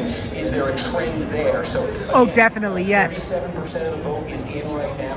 That's what it looks like statewide. A big one that's empty here. They're trying to scare people out of the polls. I heard about that. Yes, I heard about that. I can't believe that. By sending threat, right? Exactly. I know. I heard about that, El. Very Democratic friendly. Huge number you can expect from. But yes, I will definitely get something to eat and drink. From that yet, and I also Absolutely. Best to stay hydrated and energized. Absolutely. tell you what to expect here in Pennsylvania, because you see a massive Harris lead and more than 300,000 votes. In Pennsylvania, there's really only, we talk about this early in-person voting that millions of people are doing in other states. You don't really have that in Pennsylvania. It's pretty much just vote by mail. So we got 16 people here in the chat right now. Pennsylvania tonight is the vote by mail is going to. And it's okay. I wasn't expecting a lot of people to come to the stream, only because, again, we're covering election night. So I really wasn't expecting a lot of people, but that's okay. It's really okay. I wanted to do the stream anyway. And I'm glad that Elle and Ricardo are here managing the mod squad. So that's what, this will be, it'll get a little bit better for Trump as more votes come in. But that's what you've got right there. You've got all the vote by mail, perhaps, in Allegheny County, or a very, very good chunk of it. Again, this is where Pittsburgh Thank you. is. And of course, everybody else that's here in the chat right now, thank you so much for being here. I do appreciate it. Big Democratic number there. And also in Lancaster County, well, only about 700 votes there. So really the 2 big cities in the state have come in. We're getting a little bit more now, Butler County and a few others. But again, you can expect it's the vote by mail first in Pennsylvania. So you can expect Harris to have a pretty substantial lead in these early, in the early hour and a half, whatever it is. And the story in Pennsylvania, it's going to be the opposite of the story we followed 4 years ago. 4 years ago, the story was they counted the same day first. Trump had a big lead, and night after night, Biden was chipping away at it with the mail vote. Tonight, we expect just about all of the mail vote to come in, followed by the same day. And the question will be, on the same day, can Trump catch Harris? Wow, Kamala's got a huge lead in Pennsylvania. But again, it's way too early. NBC News now projects that Donald Trump is the winner of the presidential contest. Exactly. Thank you, Will. Aw. I was saying, don't feel bad. Shout out to the 20 people that are watching. Thank you so much, El. I love you guys. Thank you. Michigan, and we've got, look at this, 2 biggies. So we set this up earlier. Oakland County, remember, this is gigantic. Who knows how long people are going to be here. People could probably be here till all hours. Not me, though. Definitely not me. This time around. So for the first time in Michigan, they have early in-person voting. A lot of people taking advantage of that. There's also vote by mail, and I think what you're looking at is going to vary in Michigan tonight. Unlike some of these other states, there's not a lot of uniform rules. I ain't going to be here till all hours of the night. But in Oakland, I suspect just based on this margin, you're looking at a lot of vote by mail, early vote here. But remember, we said at the start of the night, the test we're going to be applying all night, one of them is to compare Oakland County to its neighbor to the east, Macomb County. Big blue-collar suburb. I'm just glad to be here. It's exciting to be here.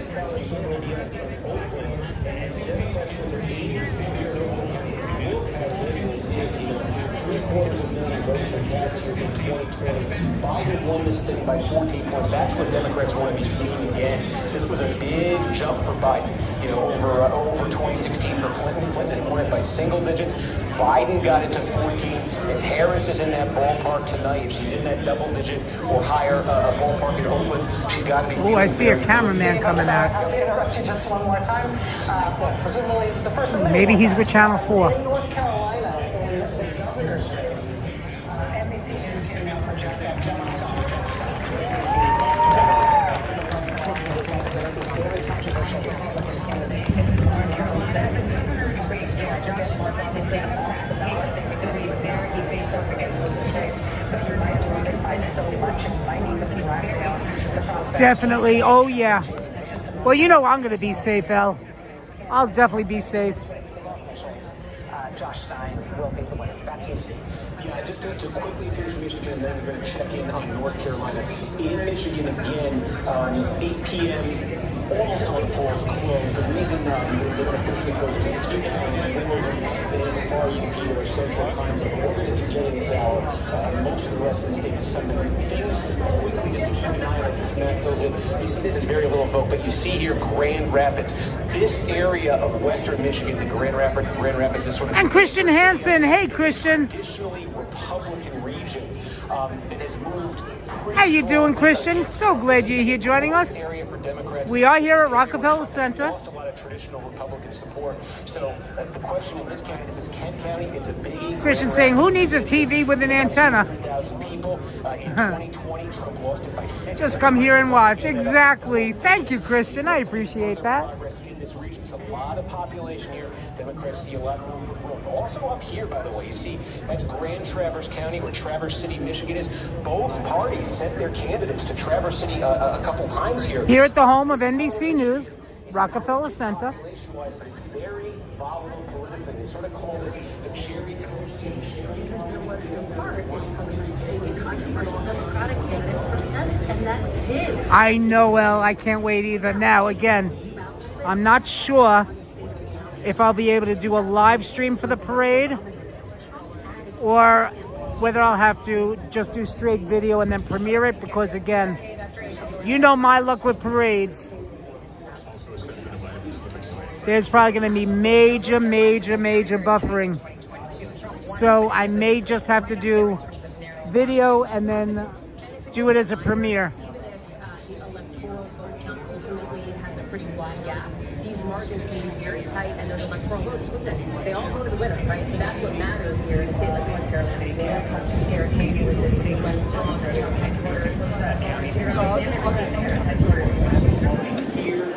Durham County here, Savage County, Chapel Hill, University of North Carolina.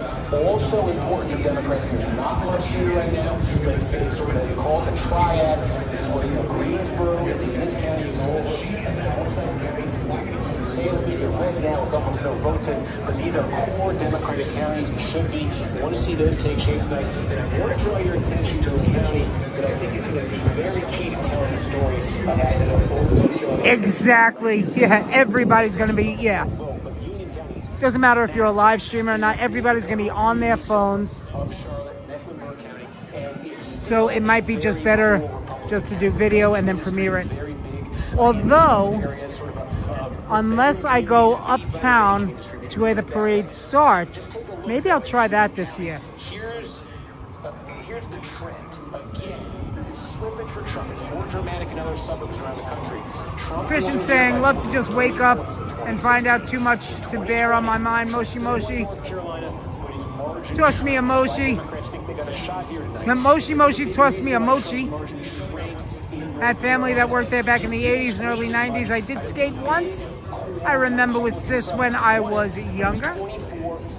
Or when I was a kid, rather. You know me with ice skates, guys. I am petrified.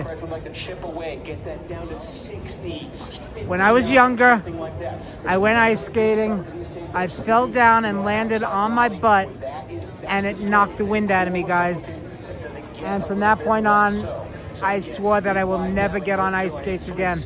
I just can't. Now I can roller skate, and I've done inline skating before. That's no problem.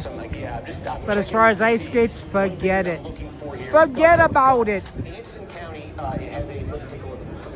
Ice skating is not for me. No way, Jose. Sally Scipio is still here with us. So we do have 3/4. It's very small, but this is the kind of county we're going to be looking at. There's a lot of them in rural eastern North Carolina. Not much to show you right now. Large black populations. Barack Obama was the last Democrat to carry North Carolina. He carried some of those counties. Democrats are kind of fallen off dramatically in them. We want to see it's in this eastern. So we got two streams going. We got one NBC stream going on this screen, We got the other NBC stream going on that screen. And it's very difficult to hear what each one of them is saying.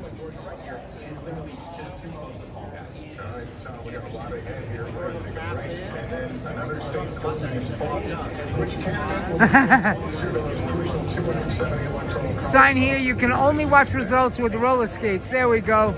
Play some disco, yes. Ice is sketchy for sure. Sally having abalone.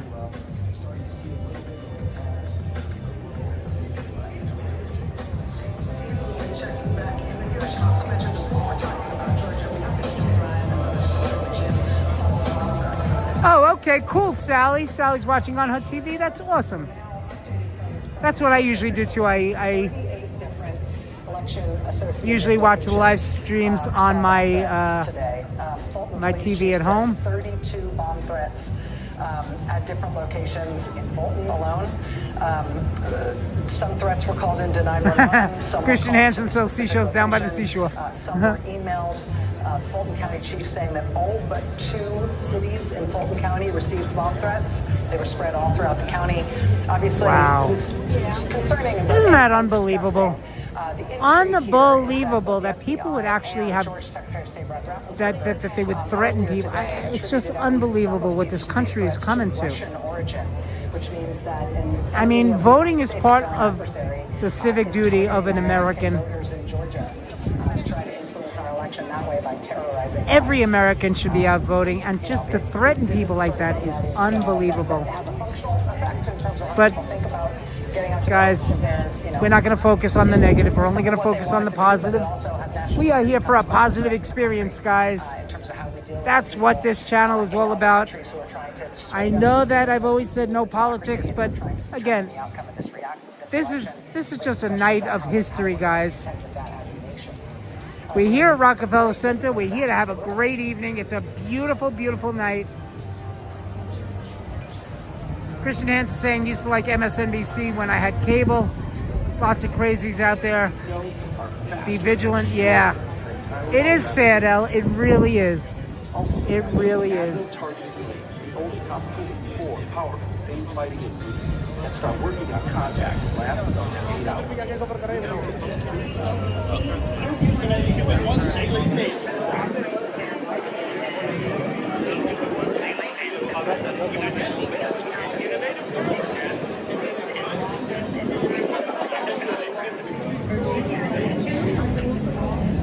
Oh, there we go. We got one of the NBC.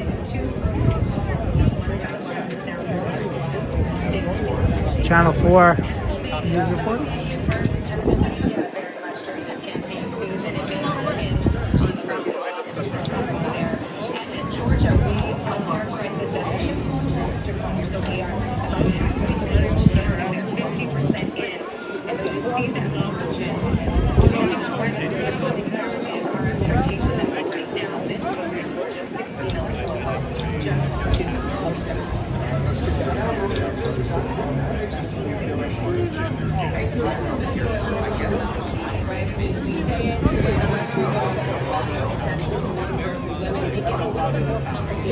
Let's start with the gender gap nationally here. And you can see it absolutely is. So these are exit polls nationally based on gender.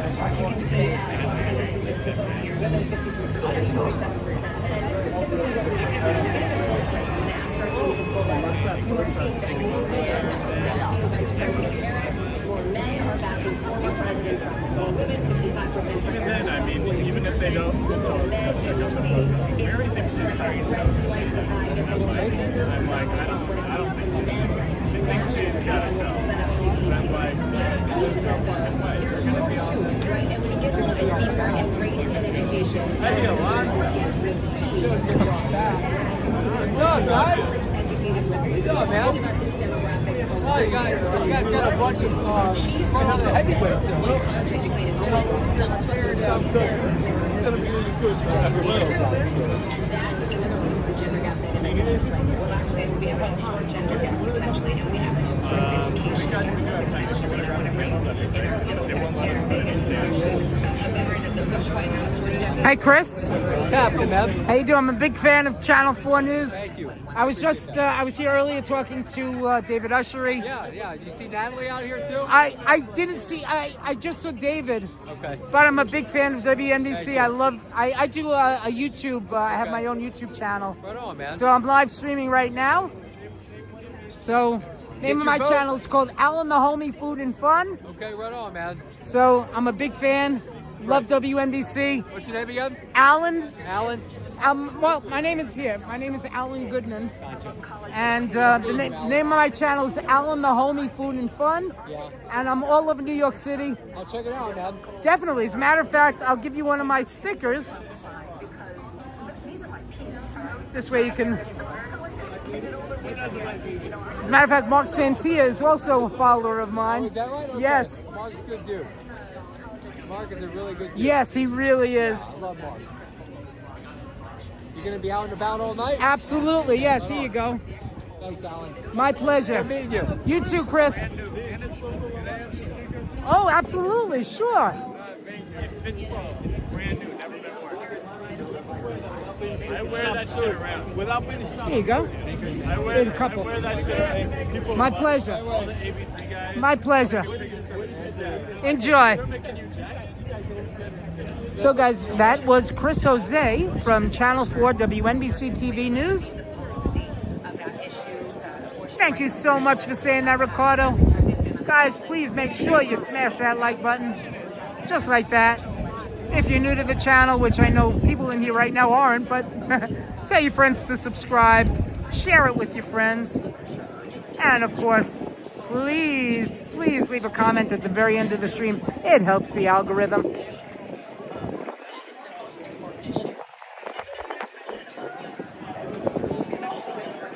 We love you. Moshi to everybody. He really is. I'm telling you, Channel 4, the people from Channel 4 News are awesome. When I really wish I had started my live stream earlier. I could have interviewed David Ushery. He was out here early with Natalie Pasquarella. I didn't get a chance to meet Natalie. She went in because I guess she was preparing for the 7 o'clock news. But I'm telling you, all of the reporters from Channel 4 News are awesome. They are so nice. They are friendly. Such nice people. Really, really nice people.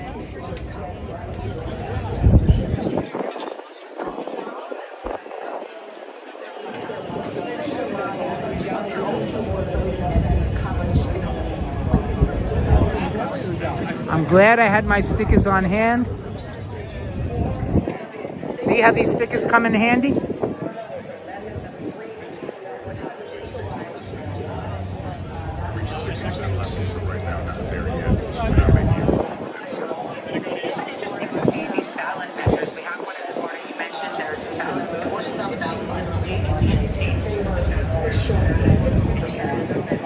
See, I knew that the Channel 4 News reporters, I knew that somebody was going to be out here. And of course, when I was here for the Christmas tree lighting, of course I was saying how I met Mark Santia, and I also met Checky Beckford. I'm telling you, the people from Channel 4 News are awesome. They are so nice. This abortion rights amendment in Florida, but 57 is shy of the 60% needed to get nice people. Passed.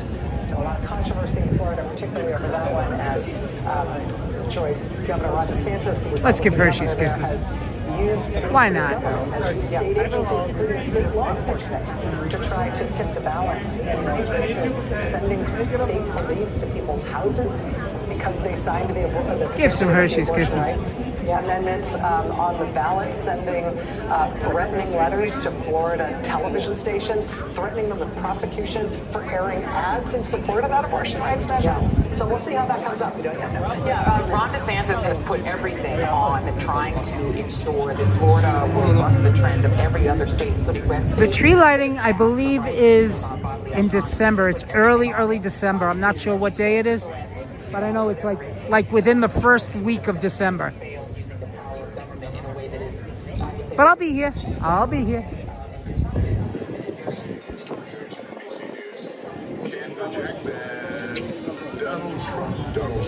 I will be here.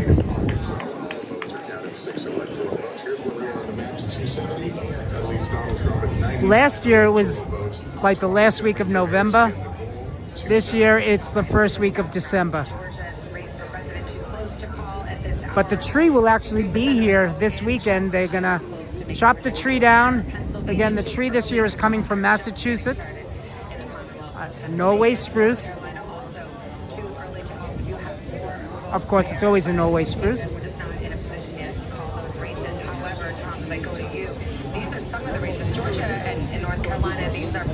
So I believe they're going to be chopping it down this week, within the next day or two, and then they'll haul it over here on the flatbed truck.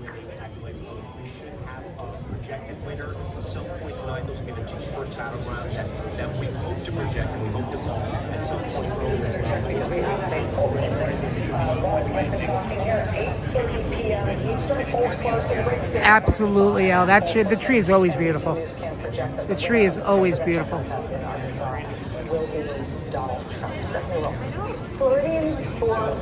There are 27 people here in the chat joining us tonight. Thank you all so much for spending part of your Tuesday evening, election night, here at Rockefeller Center. Wisdom and knowledge shall be the stability of thy times.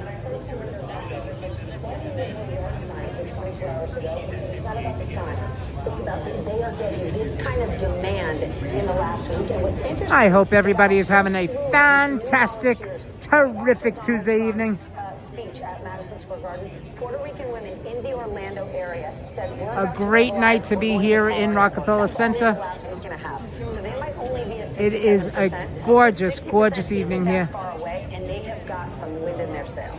We should also just note, they tried the Republican opponents of abortion rights in Ohio try to maneuver this up. They tried to raise the threshold and vote to get it to 60% because they knew they would lose it. If they lose 57, 58, 59, somewhere around there, it's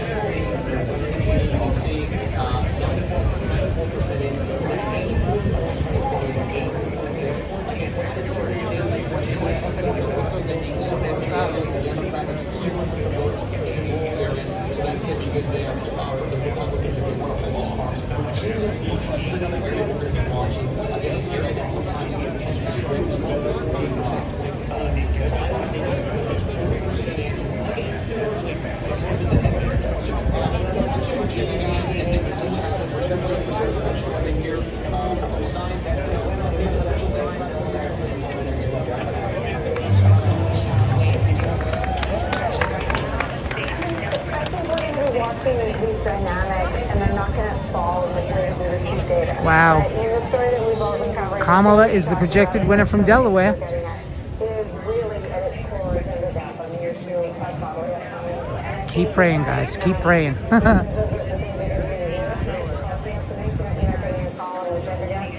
think that the way it's going to play out is going to be very slow to lead. And I think it's going to mean that some of the people that used to be Republicans are now independents. We're going to be putting people in categories for a long time, and we're not going to know the results of some of them. Because to your point, a state that Trump won handily has 57, perhaps maybe they'll get up to 60% of its voters, men and women, young and old, who support abortion rights. Let me jump in here with another call. In the state of Delaware, we just had a presidential call in the state of Delaware, but NBC News can now project the Senate race in Delaware. This is an open seat, the seat that had been held by Democrat Tom Harper. It's Republican Eric Hansen versus Democrat Lisa Blunt Rochester. NBC News can project that the Senate seat in Delaware will go to Lisa Blunt Rochester. NBC News can also make a projection in Delaware. Yes, let's go Kamala. Got that right, El. You got that right. To the Democratic candidate there, Matt Meyer. So Delaware with the presidential race, Senate race, and the governor's race all going blue. And can I just throw in that this also, the abortion question in Florida also has impacts across the entire Southeast. Because Florida was the one place that people who were in the South could go to for reproductive care, and now all eyes turn back to North Carolina, which will have a Democratic governor, will retain a Democratic governor. It'll be interesting to see if Republicans lose their supermajority, which they have by one seat because one Democrat switched sides and gave them a supermajority. If they lose that supermajority, watch for North Carolina to try to reestablish the right to abortion, and then that will be one other place, because right now, women in the South have to drive all the way to Maryland or Virginia. And so there's a real issue of women who potentially could lose their lives or become extremely ill because the whole South has become an abortion wasteland. Lawrence, as you've been watching these couple of hours of results that we've had come in thus far, what's caught your eye? Well, I just want to go back to the piece of Rogers that's a former Senate staffer working her way up all the way. It's one of those great stories of this candidate coming in there, and it wasn't a foregone conclusion. She had to mount a serious campaign to do it. She had to win a primary, and she made it all the way. As we watch the Senate unfold tonight, so far the Democrats have in effect lost only one seat, and they had big hopes for Florida, which it didn't come through. The other big hope is Texas, and so for the Democrats, the possible pickup in Texas in the Senate is the big thing they're watching. And of course, watching the challenged Democratic incumbents in Montana and in Ohio. And that is a big question. We don't know. Yeah, absolutely. Let's go back to Steve, who I know is watching some of the Pennsylvania vote coming in. Steve, what do we got? Yeah, and again, now a little bit more than 10% statewide, heavily the vote by mail here. That's why you see such a massive Harris lead. Not just heavily vote by mail, but heavily Philadelphia and Pittsburgh area, Allegheny County. Those are the two biggest states. I think why don't we just give you a sense here over the next couple hours as Pennsylvania starts to take shape, what we're going to be looking at, because this could be absolutely critical, obviously, when we start talking about road to 270 scenarios. So, first of all, for Democrats in Philadelphia, it's just a question of margin. Harris is going to win this very big, but let me just show you what happened in 2020. This is what it looked like. And this was a margin for Democrats. You can see 5 and 600, 3,000, Trump 132,000. I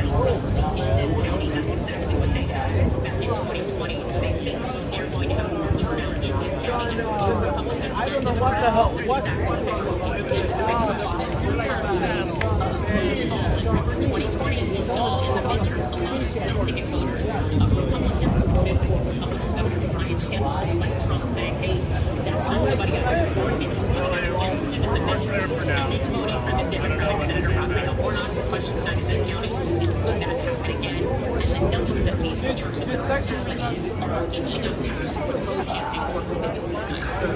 Listen, I'm a shopping. Gwinnett County's late rallies by Donald Trump there, and that county, neighboring Cobb County, you gotta get Because I thought we were about to know. He's like, it's all about time. I know, we gotta look up their county. It makes you feel good about democracy.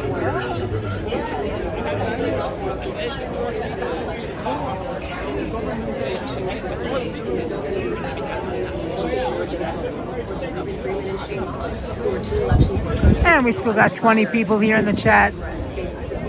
Streaming now for 1 hour and 50 minutes. So we're coming up on the 2-hour mark.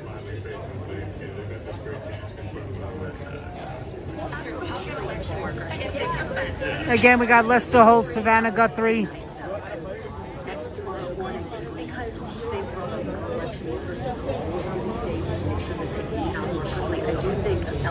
On that screen right there. Gwinnett County, it went for Clinton by 6 points, for Biden by 18 points.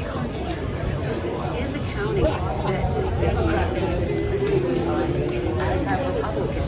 We talk about the gender gap as I go to the Capitol and Sarah Fagan. I mean, I mentioned that with Trump rallies in Gwinnett County. One of them was the one where Tucker Carlson, the former Fox News host, talked about Georgia's still too close to call. And it's going to remain that way. It's going to remain that way for at least the next few days. There goes Chris Jose. Hey, Desi Des. And hello to It's Bob Johnson. Hello there.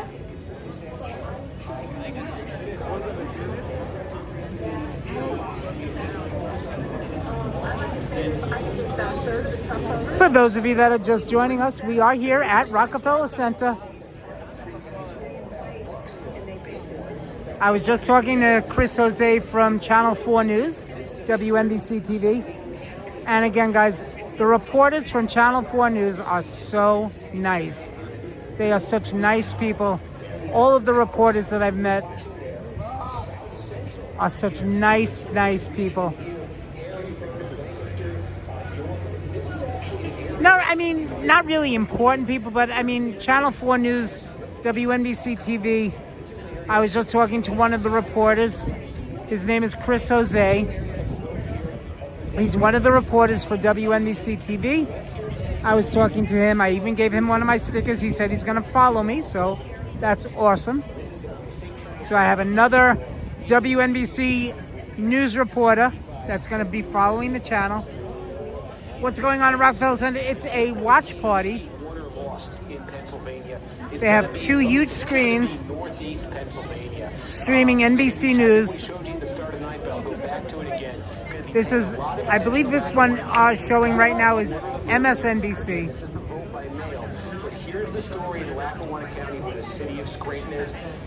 So this one is MSNBC. And the screen behind me is NBC News. It was a huge strategic blunder in 2020 to have done that, and particularly in a close race. Had he not done that, perhaps he would have won. So I think he learned that lesson. And also, if you just look at the trends in early voting and the trends in absentee by states. So this is NBC News. To be clear, the Republican apparatus absolutely. Lester Holt, Savannah Guthrie. Donald Trump himself. Definitely not tonight, Desi. Definitely not tonight. I don't expect the results to be official for at least a few days, maybe even by the weekend. But I definitely don't think we're going to have any results tonight. As we heard from Trump talking to voters in this battleground, remember that this is a former president who over the summer You got that right, Desi. You have got that right. It would be a total disaster.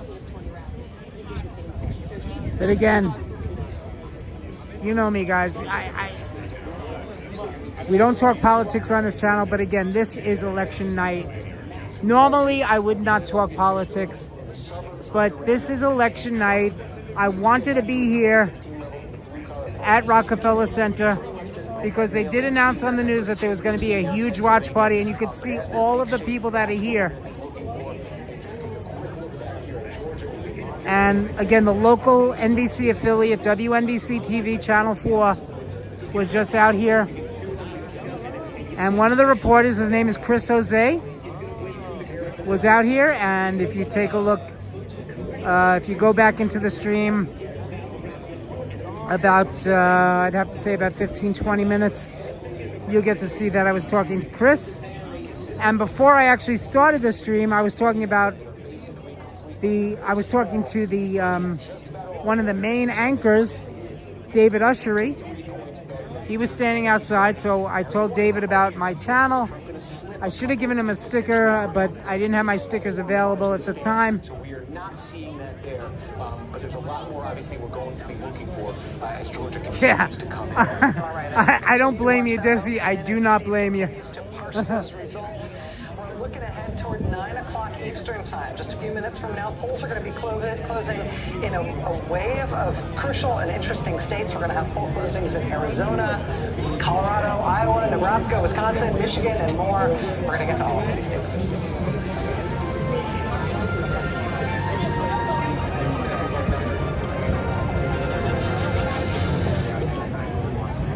The local time here in New York City is 8:44 p.m. Polls in New York City are going to be closing in about 16 minutes. And the polls in New Jersey and Connecticut have already closed. They closed at 8 o'clock.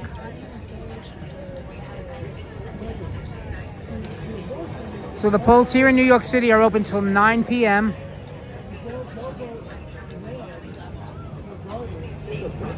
I know. I understood exactly what you were saying, Desi. I understood exactly what you were saying. But again, we're not going to know any results. Everything is going to be way, way, way too close. And we're not going to know any results for at least a few days. Maybe even towards the weekend. Who knows? Maybe even past the weekend. We are not going to know anything. Definitely not tonight. I could guarantee we will not know anything tonight.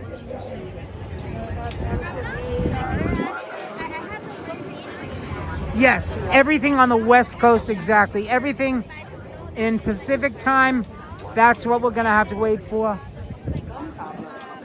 So everybody that's in Pacific time, Mountain time, okay, we're going to be waiting for Mountain and Pacific time.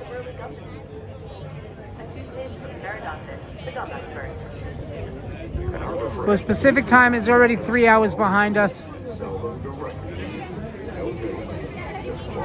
Mountain time is 2 hours behind us.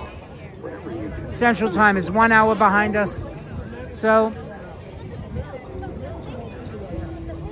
we're going to be waiting. But again, guys, trust me when I say we will not know anything tonight. Nothing.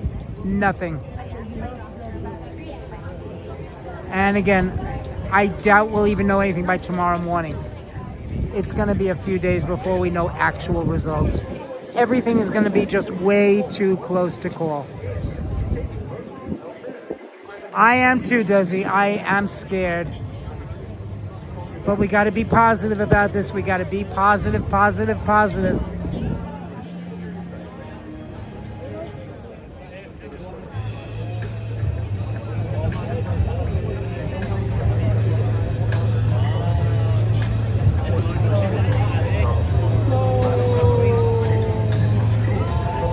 Keep thinking positive. I wanted my car to feel like a car's a reflection of its owner, right? My dream car was out there. I just needed to find a price, less fantasy, more reality.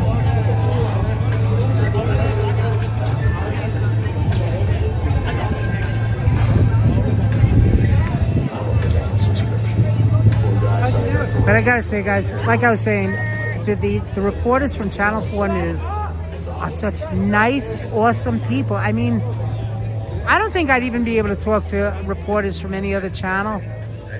Not that I watch any other channel. NBC is like on my... I watch NBC most of the day. You know, with the exception of course, I'll watch sports networks, you know. Of course, the Yankees network.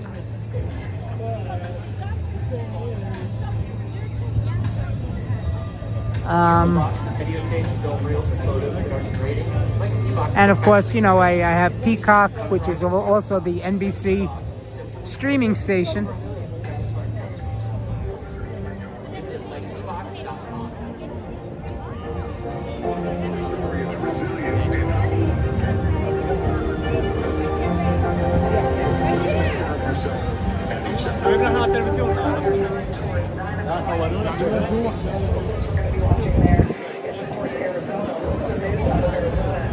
Arizona Secretary of State Adrian Fontes announced at a news conference that there were 4 non-credible bomb threats that were directed at Navajo County in Arizona. Again, hoax bomb threats, there are no bombs. There are just these hoax bomb threats that have been found in Well, sorry about that. Didn't mean to do that. I tugged on the wire. Sorry about that, guys. These are simply hoaxes designed to dissuade people and to cause chaos. In some cases, to force evacuations of polling places. It's absolutely enraging. In some cases, officials have attributed these things to Russian origin. Interestingly, in Arizona, they're saying that some of these threats came from a .ru email address, but that is something somebody could spoof. It doesn't necessarily mean that it is from Russia, but it turns out that's going to be a lot of the background noise of today's election day in multiple states in the United States. Our friend Jen Psaki is here. Jen, good to have you here on set. Be here. From what you have seen in all the results that we've had coming Jen Psaki, it's 9 o'clock. What's caught your eye? I'm just going to give a couple former press secretary.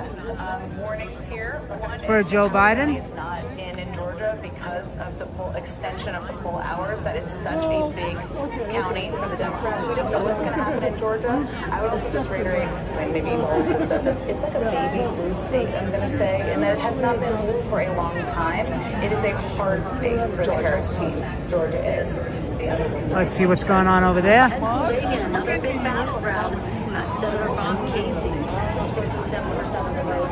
Dayton performing with 34% of the vote.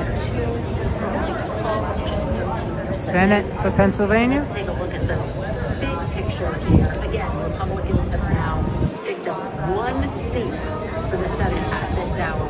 42 to 33. We'll continue to watch this very quickly. How they're taking a step back. The Republicans see 2 seats, and this is a map that is very difficult for Democrats to hold on to their Senate races. They're on defense in a lot of these states. Yeah, and the reason for that is likely Montana. This is the other pickup that Republicans feel very confident about. They think they'll be able to get. I will tell you that Ohio Senate race being too early to call is interesting. I talked with one Senate Republican source who said they would have loved to see that call an hour ago, right? They would have loved to have had that in the bag, these 2-seat pickups earlier in the night, Savannah. But we'll wait and see how this one goes. Okay, we are just coming up at the top of the hour. We're going to have some major battleground poll closings coming up. And we Michigan, Wisconsin, Arizona, all coming out. So this is the drama beginning to clearly build right now. The votes are being counted, and again, we'll get those closings here very shortly. Let's check back into the presidential race and the move to 270.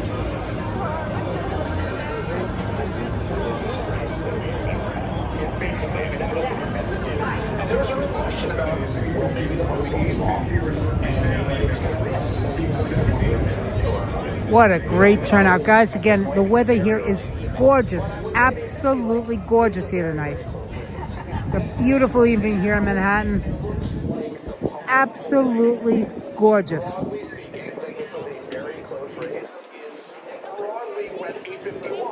Of course, we haven't had any rain here in over a month.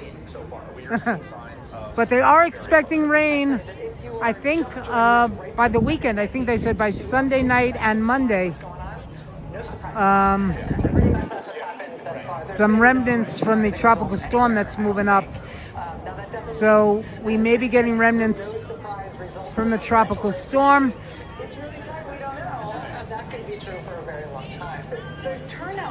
So that should hit us by Sunday evening into Monday. So finally we're going to get some precipitation here. Thank goodness. Like Michigan seems to be, from the strategists I've talked to, people in Michigan, higher than they anticipated. Is that good for Trump? Is that good for Harris? We don't know. And that's one of the challenges, because typically, you know, if there's bigger turnout in certain areas, if the Democrats are this year, because there's the low intensity Many votes to be counted. Battleground call coming in. Michigan has 15 electoral votes up for grabs. The key state, and Jesse Kirsch in Detroit for us today. Jesse, the polls are just about to close, moments away. What do you expect? What are you hearing? Yeah, so Savannah, statewide, they close at 9 p.m. Eastern, but here in Detroit, in the East Coast time zone, the polls have been closed for almost an hour. You can see this ballot drop boxes. And we're now up to 29 people here in the chat. Hello to everybody. Once again, thank you so much for spending part of your election night here with me. I am so glad that you're here, and I'm glad to be here at Rockefeller Center with all of these wonderful people here. Because of that duration, dealing with logistics as well as just waiting to be able to register to vote, but was ultimately able to do so. It is a beautiful evening here in Manhattan. Let's see what's happening down on the ice rink. People back on the rink.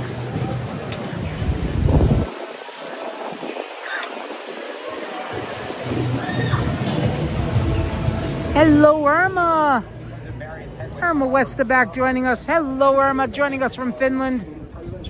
How you doing, Irma? Irma dropping the home emojis. Thank you so much, especially the New York Yankee home emoji. Thank you, thank you, thank you. We are here at Rockefeller Center on election night. Take a look at 30 Rock, guys.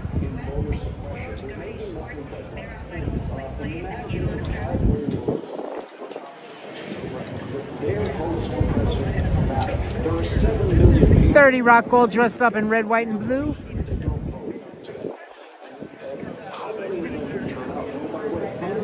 And of course, we are here at the home of NBC News.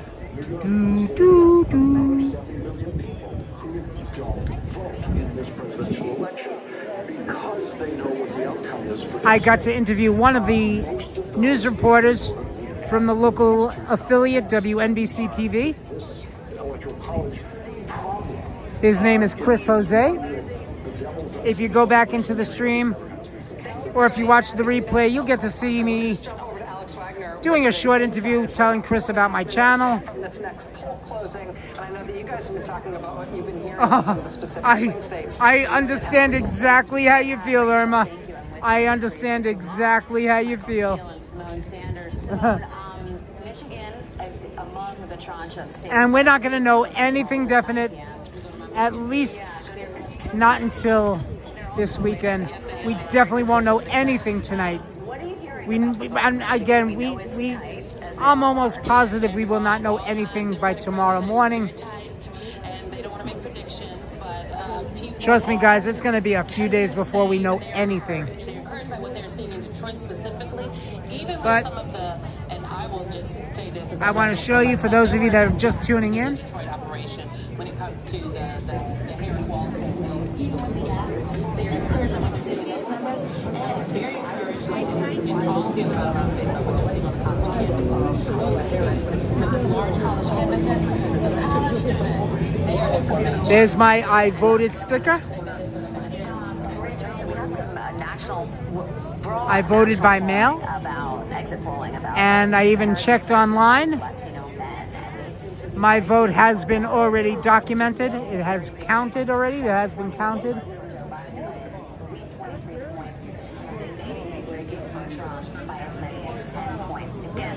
Oh, okay, Irma. No problem. No problem. Irma, try and get some sleep. Get some rest. I know it's late in Finland, but I thank you so much for being here. Depends on where you're standing, which precinct you're in. Is the volume representing the vote? We don't know. And before I actually started my live stream, I got to meet the anchor, or one of the anchors of Channel 4 News, David Ushery. And like I was saying, guys, the news people from Channel 4, from WNBC TV, are so nice. What nice people. And I was hoping that David Ushery and Natalie Pasquarella might come back outside. Maybe they will. Who knows? Maybe they will come back out so I can give them a sticker. Now, I know that Natalie Pasquarella has children, so if I do see them, I'll give them some stickers. Yeah, no problem, Irma. No problem. No problem. Stay up, hang out with us for a little while. I'm glad you're here. I'm glad everybody's here watching. We are at 31 people here in the chat right now. You know what to do, guys. Smash it. Hit that like button, guys. If you're new to the channel, which I know you're not, please subscribe, tell your friends, share with everybody, and of course, please leave a comment at the very end of the live stream. Hey, what's up? How you doing? We are here. Eric the Dream Giver. We are live in New York. What's up? We are live. Eric the Dream Giver. Oh, and you're on YouTube? Okay, I'm on YouTube also. Oh, really? Yes, I am. What's your channel about? It's called Alan the Homie Food and Fun. Oh, really? That's awesome. Are you on the flyer? Oh, okay. Thank you. Thank you. I got like 400 of them. Oh, wow. I'm trying to get to 10,000. I'm 400 away from 10,000. Oh, okay. I think there's a lot more game out there. So who's winning? Well, it's way too close. We're not going to know anything yet. We won't know anything. Michael Steele just said that Maryland Senate race has been called. NBC News has not made a projection. We won't know anything until at least by the weekend. It's going to be a few days before we know anything. 9 o'clock on the East Coast. And let's look at some calls. We've got a lot of states closing. NBC News can project at this hour in the Michigan presidential race that it is too early to call. In the just as crucial a swing state, Wisconsin, NBC News can project in the presidential race that it is too early to call. In the equally crucial swing state of What's that? Arizona, What's your name? Alan Mahoney. You're not New York City boss? Oh, no, but I know him. I know him. Okay, yeah. I'm just saying because, like, sometimes I get traffic from his channel, you know, the analyst that does. Oh, okay. I Are you a live streamer also? Or? Yeah. Oh, okay. But, I saw that he was here. Oh. I'm Alan Mahoney, Food and Fun. I'm sure you might have heard of me. Not yet. Oh, okay. Well, here's one of my stickers. a winner in the Wyoming presidential race. The winner is Donald Trump. I love it. In the great state of I'm based here in New York City. NBC Yeah. And I go to different restaurants. I do all the different, you know, the sites here in New York City, because I have a lot of people that are, you know, a lot of my viewers are from out of New York. So. Have you done the Intrepid? The Intrepid, yes. I've been to the top of the Rock. Oh, I've never been there. Ah, you got to go up. What about, have you been to Teddy Roosevelt's birthplace? Yes, I have. Absolutely. Yes. You've done all the fun things I want to do. Oh, absolutely. I've been to One Vanderbilt, the observation deck over there. I've been to the top of the World Trade Center. So, oh yeah. Taking the Staten Island ferry. Oh, nice. I still haven't done that either. Oh my God. Are you from New York or? I'm from California, but I've been in New York since 2013. Oh, nice. Okay. I just recently started streaming.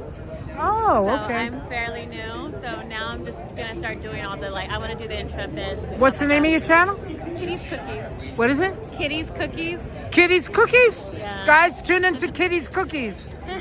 Is it Kitty? No, it's Kitties. Kitties Cookies. Yes. Tune into Kitty's Cookies, guys. They're so cute. We should do a collab one day. That would be awesome. There's this place I want to check out. It's on the Upper West Side, where it's a deli, and they have like these mega sandwiches. You talking about Katz's? No. Oh. No, that's downtown, right? Yeah. It's like on Broadway somewhere. Oh, okay. And they do really old school style sandwiches. Oh. And the deli sandwich is huge. So I'm Okay. like, I could never eat a whole one. I can never eat one at Katz's. I usually take the other half home for lunch. So I thought, oh, you know, maybe because I know a lot of the streamers here in New York, Right. But they're into like different kind of stuff. So Oh, okay. I do food and fun. That's what it's all about. yeah, I love Yeah. that. I want to do more of the fun things too, like Exactly. more of like I'll go and have coffee at Saks. Ah, okay. Yes. I want to go next time to Ralph's Coffee. Okay. on the Yes. Upper East Side, Uh-huh. and stuff like that. I've been to Tiffany's. Okay, But right. they don't let you stream on the bottom, and you have to have really good internet on Exactly, top. exactly. So it's, have you been to the plaza? Of course. Oh my God. Oh, yeah. Look at him. He knows everything. Yes. Alan the Homie, Food and Fun. Alan the Homie, Food and Fun. How long have you? He's been doing it for 10 years. I've been doing it for about a year and a half now. Yeah. And I already have 1,600 subscribers. That's great. So Yeah. are you monetized now? Yes, yes. Congratulations. Yes. I'm not there yet. He's been doing it for 10 years. I Uh-huh. think he's got 10,000 or something. Yeah, 10,000, almost 10,000. That's subscribers. awesome. I'm like 400 away from 10,000. Uh-huh. He's got super chat and stuff like that. I Yes. still don't have that yet. Yeah. You'll get there. I'm fresh, but Right. You'll get there. Oh, I'm not you're not consistent. even monetized? No, Not yet. You're not part of the PPY? I just started. The YouTube partner program. Right, the partner program, right. The YPP. And I'm not consistent. I don't have a. Oh, okay, okay. So once I start building consistency and making time for it. Exactly. Then, you know. And I was just interviewing, they had one of the local news reporters from WNBC TV I follow WMDC TV like religiously. So his name is Chris Jose. He was just out here, and I was just talking to him on camera. So just about my channel, and you know, yeah. Well, So you want to meet one of our other little friends over here? Where? Right over here. Our friend is over here. Oh, okay. She's our contact right. So. I mean, I don't. She's a little weird for me. But she's fun. Yeah. But oh yeah, we should definitely do a collab. Yeah, Absolutely. so I guess I'll look for you on. Do you have Instagram? Yes, I do. Let me follow you on Instagram. Sometimes it's easier for me to do stuff via Instagram. I mean, if you go to my YouTube channel, all of my links, my Instagram, it's all on my channel. So Alan is spelled A-L-A-N, the T-H-E, Homie, H-O-M-I-E. It should actually come up. There you go. I can't. So I'm not logged in. Oh my god, you can see me. I'm not logged in right now. Oh, okay. So like I can't. Because what happens is when I log into this one, it logs me out of that. Okay, I gotcha. But all right, but you have it there, and all the links are on my main page, so you'll be able to Thank you, Alan. My pleasure. Oh, you did the marathon too. Yes. I tried to do the marathon, Uh-huh. but when I did, I lost my Oh no. Yeah, I was at the marathon. I also did the ticker tape parade for the New York Liberty. Yeah. You too. All right, guys. So, Kitty's Cookies. Check her out, guys. Thank you. Bye. Bye now.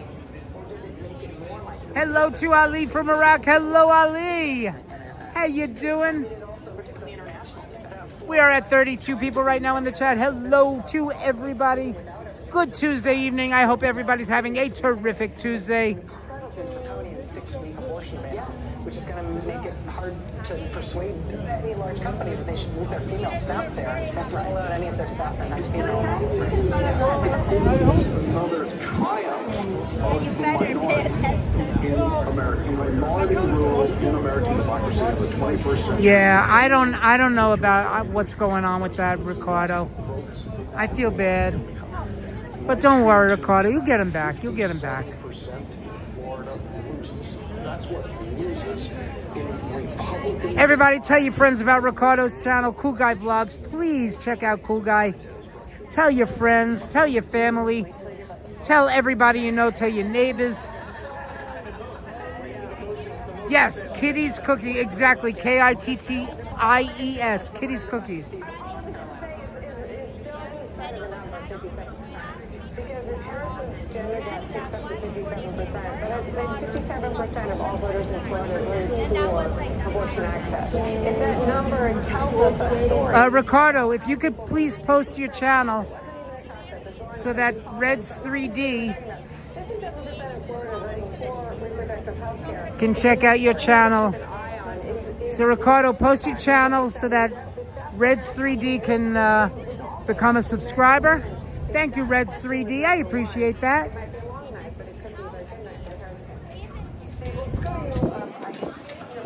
You know what to do, guys. Smash that like button. Smash it. Smash it. If you're new, please subscribe. Please share it with your friends, family, neighbors, anybody. And please leave a comment at the very end. I do appreciate it. You know that it helps the algorithm. Thank you, thank you, thank you. Give yourselves a round of applause. Guys showing you some love. You know how they go up, gravity just brings them right back down.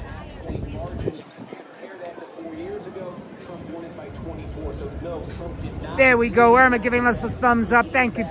Thank you, thank you, thank you, thank you, Irma. And there's Chuck Todd, the former host of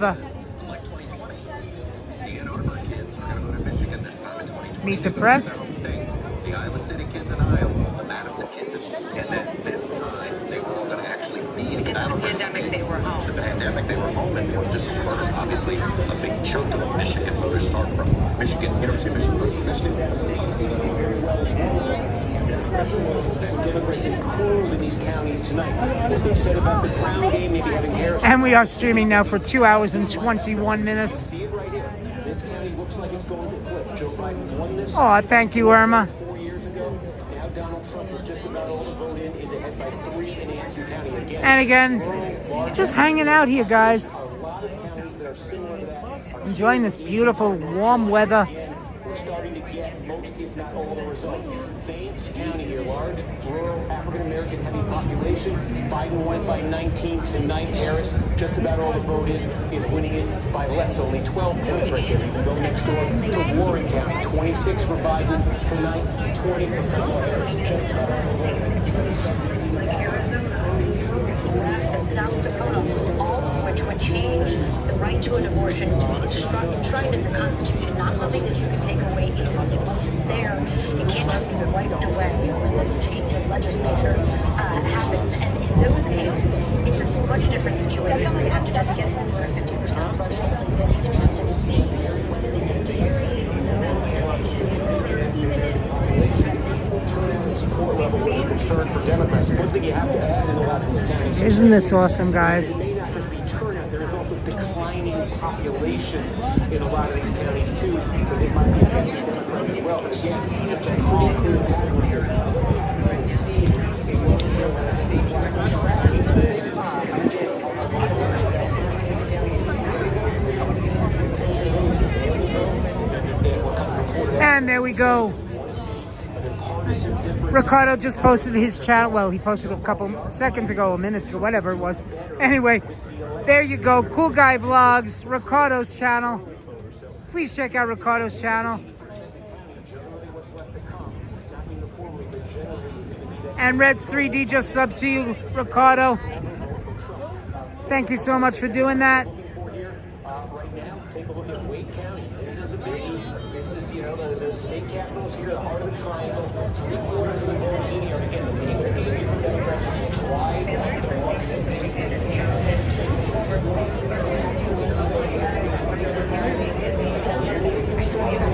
That's what they want to see. They want to get the number up in Wake. They want to get the number up in Mecklenburg County, the other giant one. We don't have too much in right there. There's also been a question in North Carolina about this part of the state, in the Blue Ridge Mountains. It's so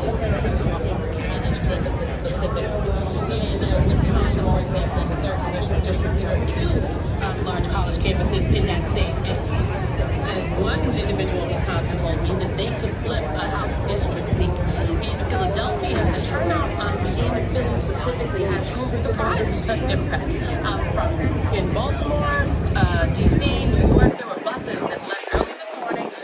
Strategists, organizers, and some donors, and they all went down to knock doors in Pennsylvania, in the Philadelphia area, Philadelphia suburbs. Well, the numbers coming out of places like University, where the lines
Huh? What happened to my friend Cookie? Oh, I don't know where she went.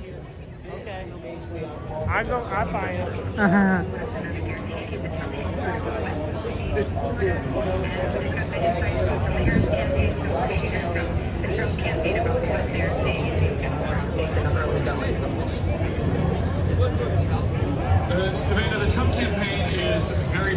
by what they've seen out of Wisconsin, specifically among... Irma wants to know if I'm going to go eat somewhere. That's a good question. I probably will. I'm not sure where, but I probably will. I'll probably go somewhere. I'm not sure where, though. I think I might go to a diner.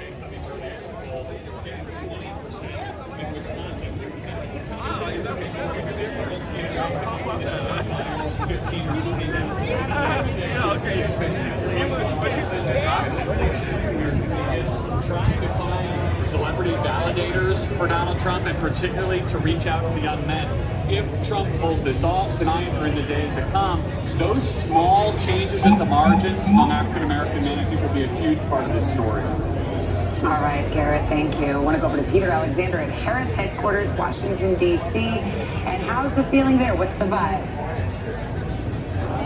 Well, there's still a celebratory feel here right now. They're waiting for any particular data points that they can know if it's a good indication or not. The Harris campaign individuals still watching behind closed doors. The vice president watching alongside family and friends tonight. A lot of the donors and other big supporters of the vice president's at a hotel here in Washington, D.C. watching as well before they arrive here a little bit later this evening. I'll tell you some of the data points that they are pointing to right now is potentially some good indicators. One comes out of Pennsylvania, Philadelphia, specifically as it relates to those 3 wards with the largest densities of Puerto Rican voters right now, that they say in those particular wards that they saw as of 5 o'clock, 3 hours before the polls closed, they had already reached the same number in terms of turnout as they had. If I do go out to eat, I will. Yeah, I'll definitely let everybody know, Irma. Definitely, I will definitely let people know.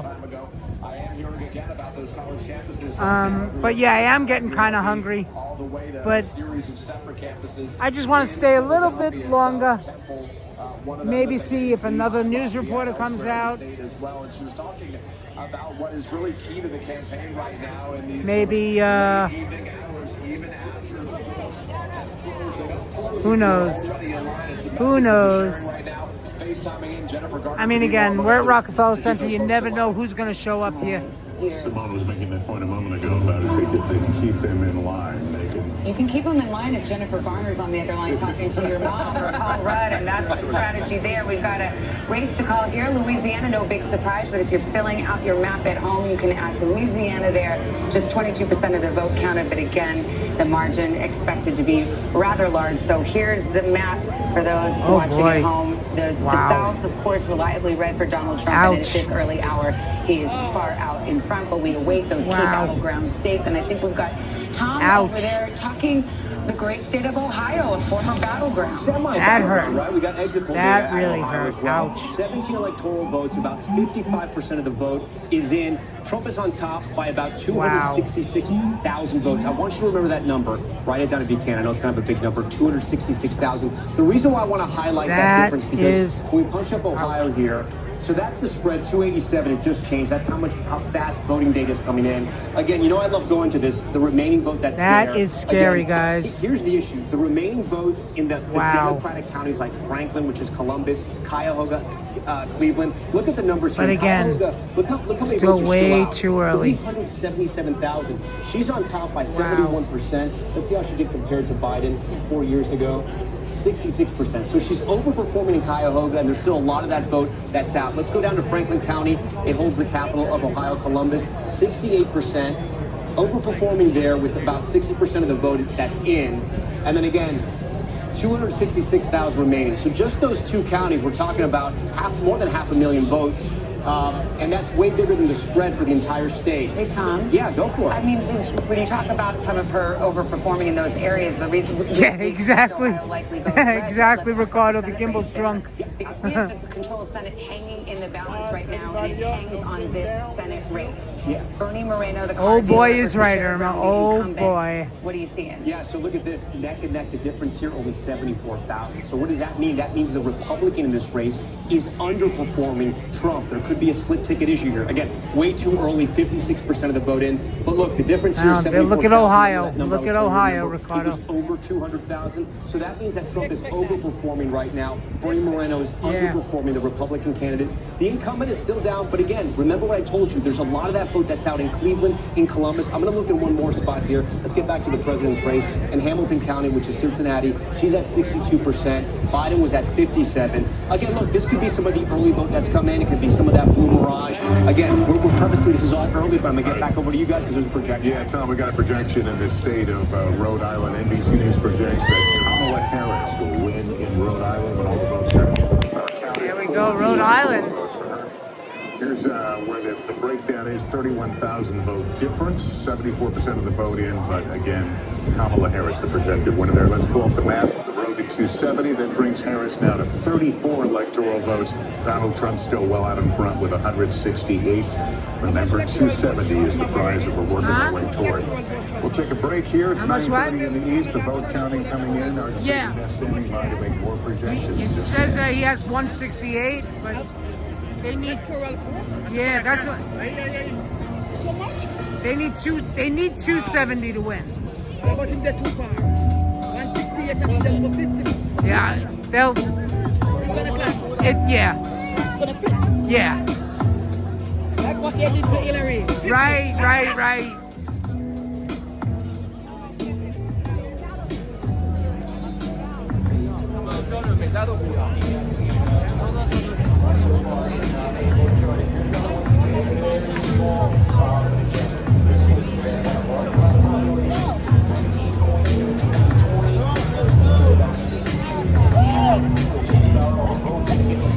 Differences in a state like Georgia can make all the difference. With all these millions of votes, it's about 5 million votes. In 2020, it was separated by 12,000 of them. So again, if there's any slippage for Democrats here off that 2020 number, that's a very bad sign for them.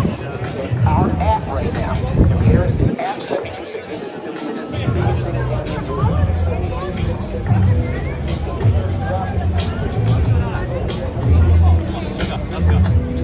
I know for a fact.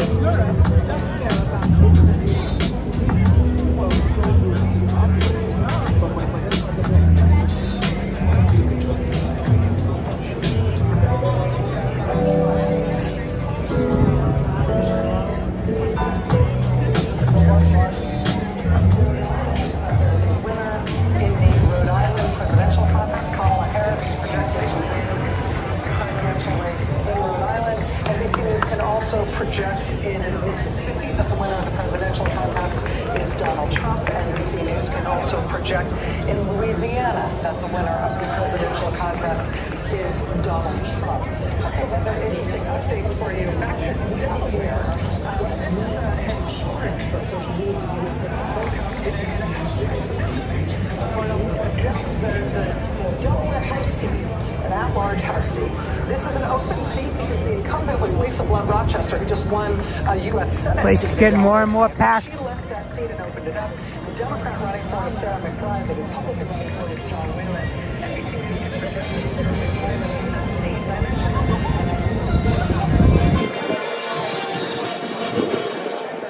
Welcome back on this election night. The road to 270 is a Donald Trump. That's another race that would not necessarily make national news, except for a very important piece. Hey, Moon Goddess Diaries. Hello, Moon Goddess. Which is that our affiliate, our NBC affiliate in Georgia, WXIA, has now made its own call in the Moon Goddess Diaries joining us. Hello, Moon Goddess.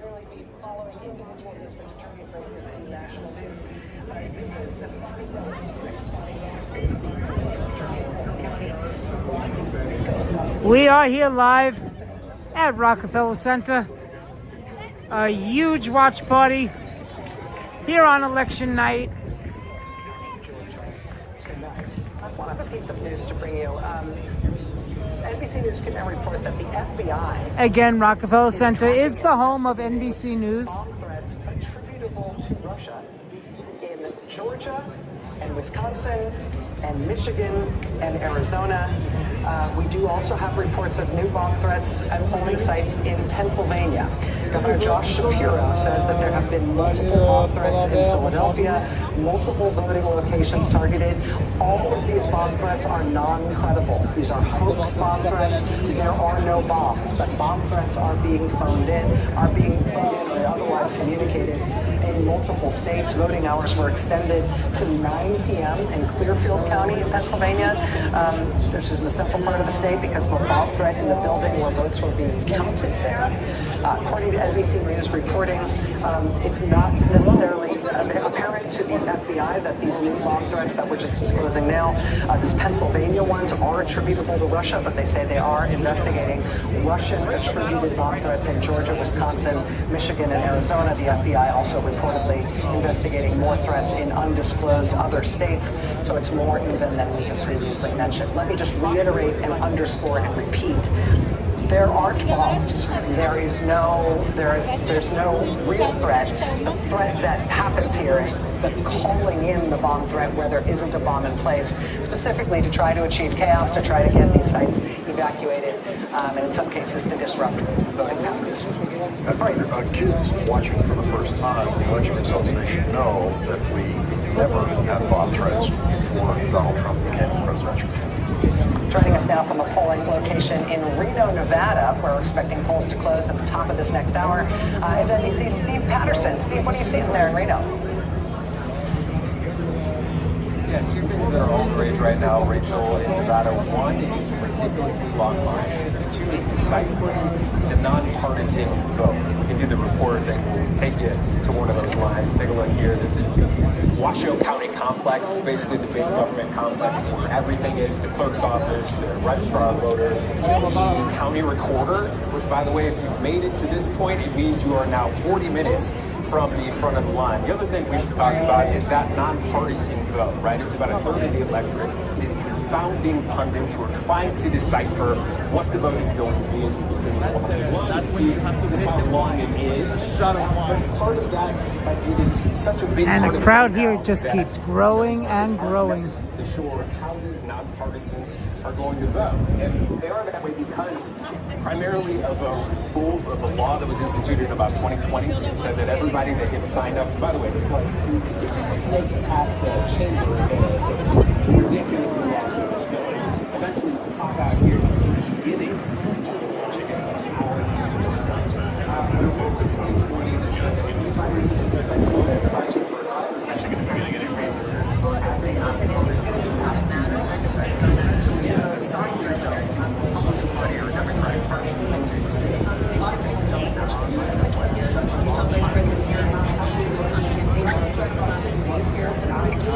Hello to Hummer Sanchez. Hello, Hummer Sanchez.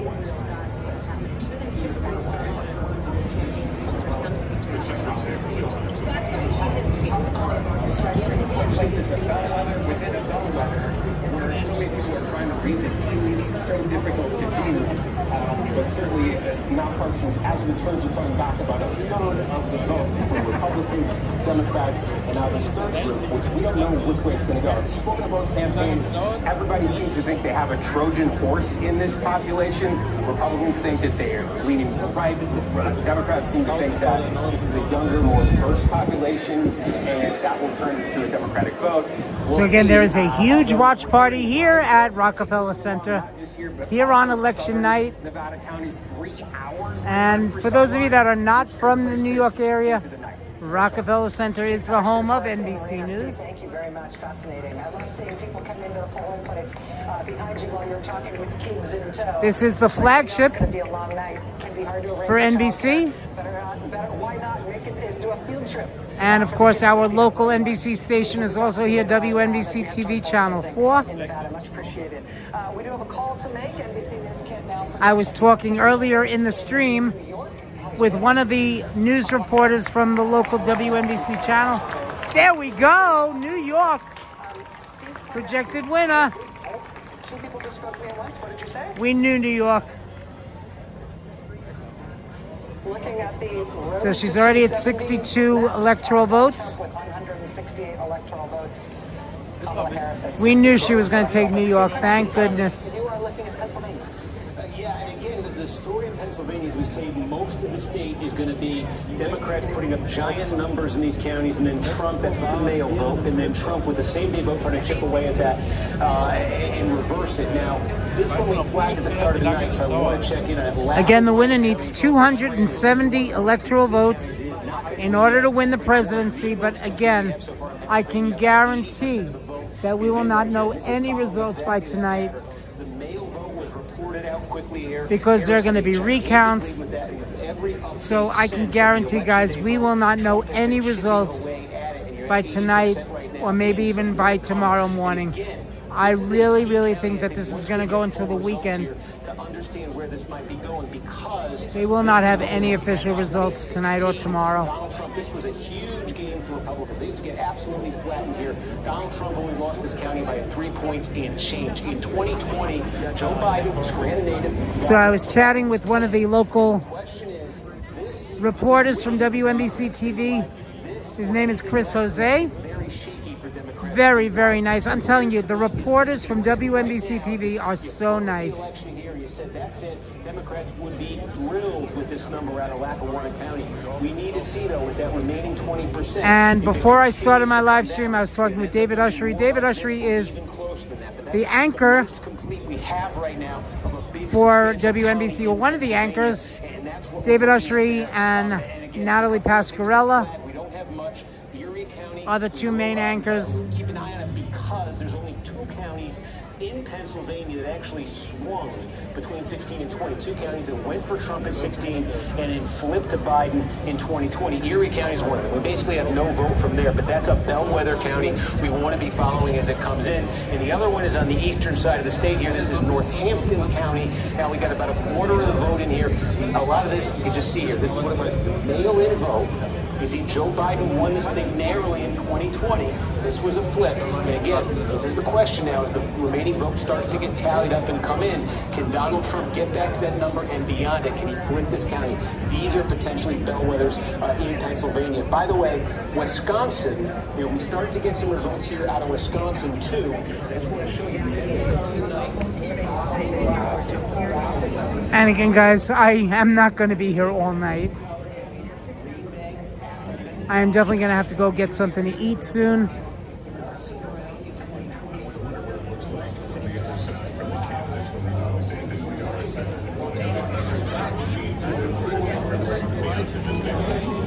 Aquele prédio daquele monte, we do have now nearly 40% of the voting in the biggest of the counties. This is Waukesha County.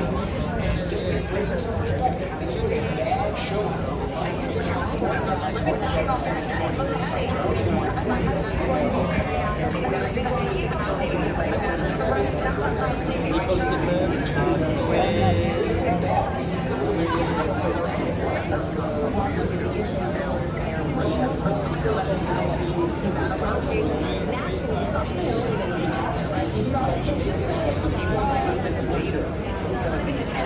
It's done at the municipal level, but there could be opportunities here for Harris to grow the support. This is not like Pennsylvania, where this is just all Republican gains later on. So we want to keep an eye on here, because the Democrats want to get Harris over 40% in Waukesha. They want to keep making gains here. And so with 40% in, you're at about the 2020 level. And who knows how long people are going to be hanging out here.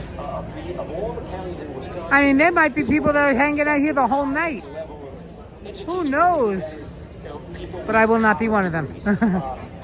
I still have to get home and get to sleep. And of course, I do need to get something to eat.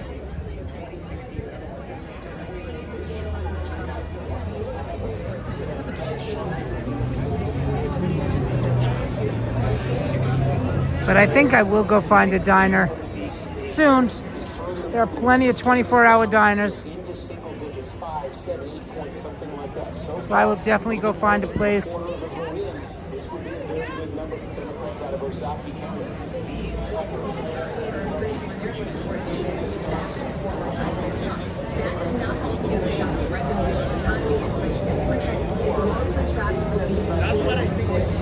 a third is in now in Dane County, and this is the mother lode of votes for Democrats. It has become this way in Wisconsin. It used to be that the Democratic coalition was very spread out in the state. Democrats could win dozens of rural counties with blue-collar populations. Trump came along, he's gobbled just about all of those up. So the Democrats are increasingly dependent on just running up the square. This is a massive county, Madison State Capital, University of Wisconsin, high-density suburbs here. And here's the thing in Dane County, every election this century, Democrats have gotten a bigger and bigger margin out of here. This is where it landed in 2020. It's not just the margin, Biden winning this by more than 50 points. It's this. Biden, 260,000. Trump, 78,000. That's a margin of nearly 182,000 votes for Democrats. Who's that, Irma? Are you talking about the news reporters? Democrats were winning here by about 50,000 votes. Are you talking about the news reporters going to the restaurants? Or a lot of the news reporters here live in the area. And I'm sure that they've already eaten. They probably ordered food, have it sent up to the newsroom. Yeah, I'm definitely going to go get some food. Absolutely, JD. Absolutely. As it starts to develop, but seeing that in Wisconsin overall now, again, 10% or so in statewide, 13% now, and that's what we've got in Wisconsin. Thank you. We're going to go now to Jacob Stovall, who's standing by in Philly. I'm just having too much fun out here. Philadelphia City Commissioner, who is in charge of running elections in that city. Jacob, over to you. Yeah, that's right, Rachel. This is Seth Bluestein. So there are 3 Philadelphia city commissioners, all of them responsible for administering elections here in the city and county, same jurisdiction, at least same populace in Philadelphia. There are 2 Democrats and 1 Republican. Seth succeeded Al Schmidt, who is now the Secretary of the Commonwealth here. You were the Deputy Commissioner to Al Schmidt, who became very famous when former President Trump was attacking him in the wake of the 2020 election. The first thing I want to ask you about, sir, is former President Trump did put out a message on Truth Social this evening, said a lot of talk about massive cheating in Philadelphia, law enforcement coming, triple exclamation point. Again, a lot of talk about massive cheating in Philadelphia. President Trump, your response, please. It's absolutely not true that there was massive cheating in Philadelphia. We worked very closely with the RNC and anybody else who had any complaints throughout the day to address their concerns. We had open lines of communication, and voting in Philadelphia went really well. And so just to put a fine point on it, the allegation of cheating by former President Trump in Philadelphia is false. Is that what you're saying? It's absolutely not true. Okay, let's also talk about safety and security here. This is the main ballot processing center for the entire city and county of Philadelphia, where we are right now. You had told me earlier this evening there were some bomb threats here in Philadelphia at or around polling places. How many? What's the nature of those threats? Did it affect people's ability to cast votes tonight? Yeah, there were concerns at about 10 polling places right at the end of the day. One polling location actually appeared to be evacuated for a short period of time. Voting was extended there for about 100 All right.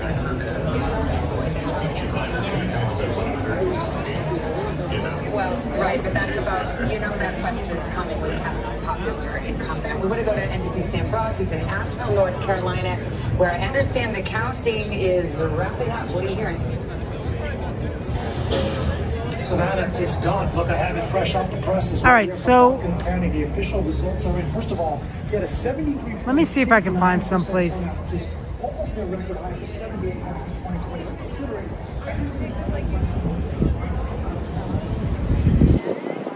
So I know that there are quite a few restaurants. I know that there is a diner up on 57th Street. So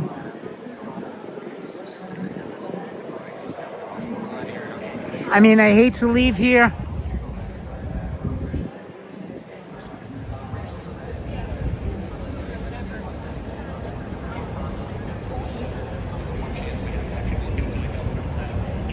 Hello to Kathy Hallmark. Oh no, that's okay, Kathy. That's okay.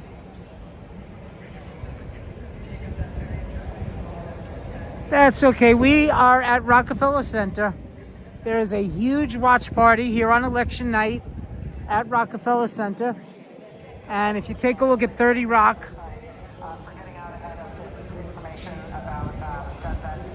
30 Rock is all lit up in red, white, and blue.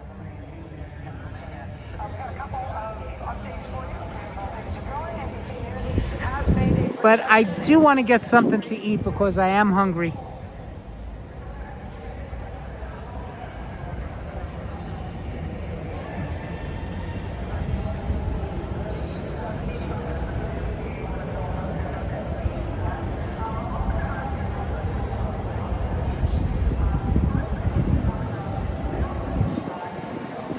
And hello to Wang Yu Shang. I think I'm pronouncing your name right. Yes, the lights at Rockefeller Center are still on there. 30 Rock is all lit up in red, white, and blue.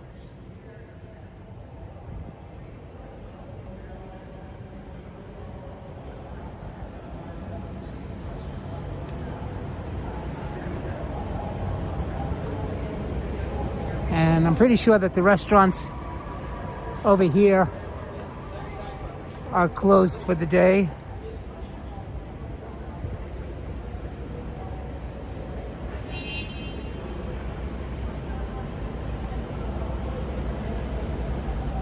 Lemani.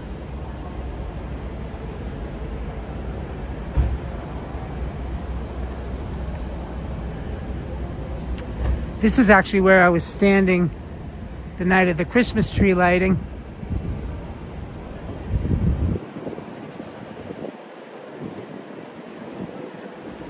Right over here.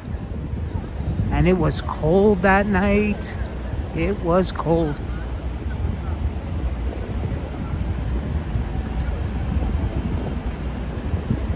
And anyway, so huge watch party at Rockefeller Center. And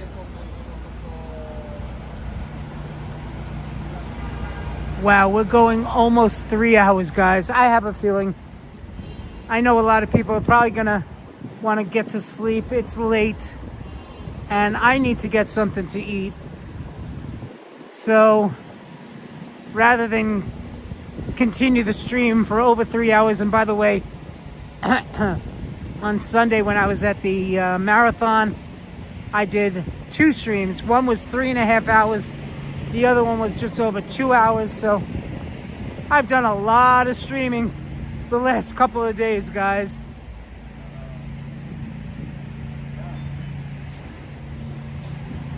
So I have a feeling. Hello to Austin. Hello, Austin. Austin saying hi, hi, hi. Okay. Hi. Irma wants to know when they're going to light the tree. It is going to be in December, or very, very, like the first week of December. I'm not sure what the actual date is, but I know it's probably December. I'm not sure if it's December 4th.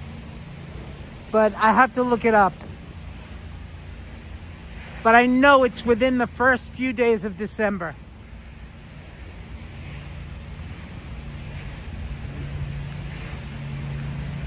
But anyway, guys, it is getting late. I know that people probably want to get to sleep. So I'm going to go get something to eat, guys. And if I do decide to go back to Rockefeller Center, which I'm not sure yet, I'm still not sure. I know that people want to get to sleep, so I probably won't go back. I'm probably going to go head home. But this was definitely a very, very fun evening. So again, I need to thank my awesome mods. Ricardo, Cool Guy Vlogs. Please check out his channel. Please tell your friends about Ricardo's channel, Cool Guy Vlogs. I did my own marathon. Exactly, Irma. I did my own marathon on Sunday. You got that right. And of course, I want to thank our dear friend Elle. Thank you, Elle. And of course, Mama Dolores. Elle is in the process of moving. So They're packing up their things, getting ready to move to their new home. So again, thank you, Elle and Dolores. Thank you, Ricardo. Awesome, awesome. My mods are so wonderful. And thank you to everybody that was here tonight. Thank you, everybody. Guys, you are so awesome. Thank you, Irma. Thank you, Kathy. Sharon L. was here earlier. Thank you, Austin. Thank you, Wang Yu Shang. Again, I'm not sure if I'm pronouncing your name correctly, Wang, but thank you. Again, my dear friend, Irma Westerback, joining us from Finland. Thank you so much, Irma. Thank you, JD.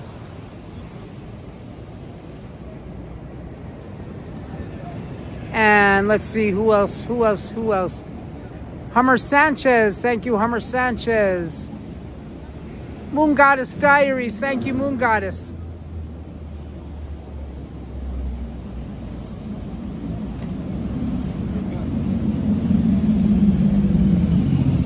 Thank you to Reds 3D. Also, guys, don't forget to check out our new friend, Kitty's Cookies, Kitties, Kitty's Cookies.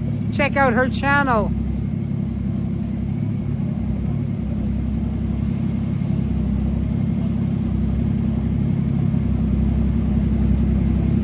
Reds 3D, thank you. Ali from Iraq, thank you, Ali.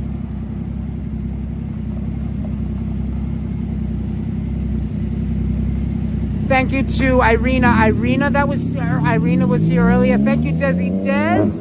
Thank you, Desi.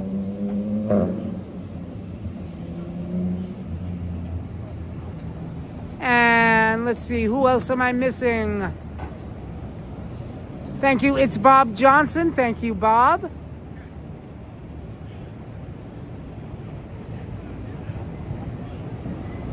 Thank you, Sally Scipio. Thank you, Christian Hansen. And to anybody else that I may have missed, thank you all so much, guys. I love you all. You are awesome. Thank you, thank you, thank you. Hershey's kisses to everybody. Mwah. Love you guys. You are all awesome. You are what make this channel happen. You, all of you. Thank you so much, guys. Well, you know what? This live stream is just about over and done. Make your life sweeter with food and fun. If you're ever in need of anything to do, always know that the homie will be there for you. Life is full of hits and misses. I bid you adieu until next time with love and Hershey's. Mwah, kisses. Thank you all so much for being here. I love you all. How sweet it is. Be well, be safe. Have a great night, everybody. Good luck. Good luck, good luck, good luck. I'm getting very nervous, guys. But again, we are not going to know any results tonight. We're probably not going to know any results tomorrow. Trust me, we're not going to know anything until probably the weekend. So have a great night, everybody. Thank you for being here. Let's get that outro ready to go. Bye. I'll see you again soon. Bye, everybody. Mwah. Hershey's kisses. Bye-bye.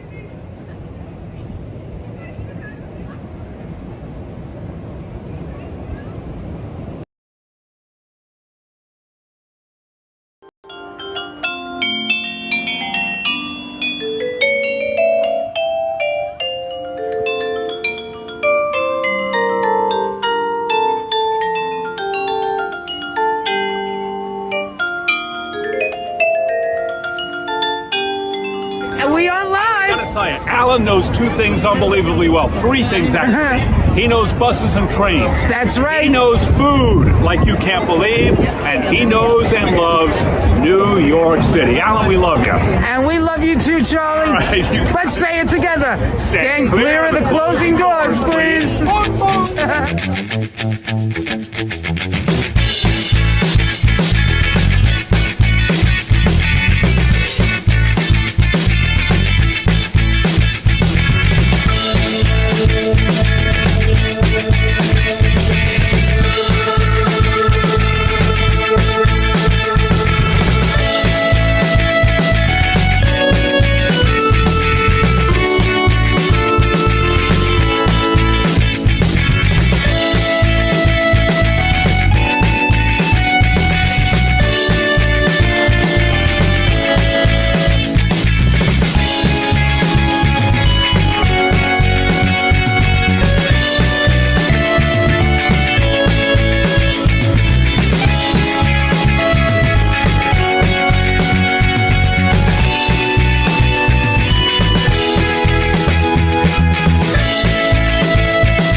次可以列座。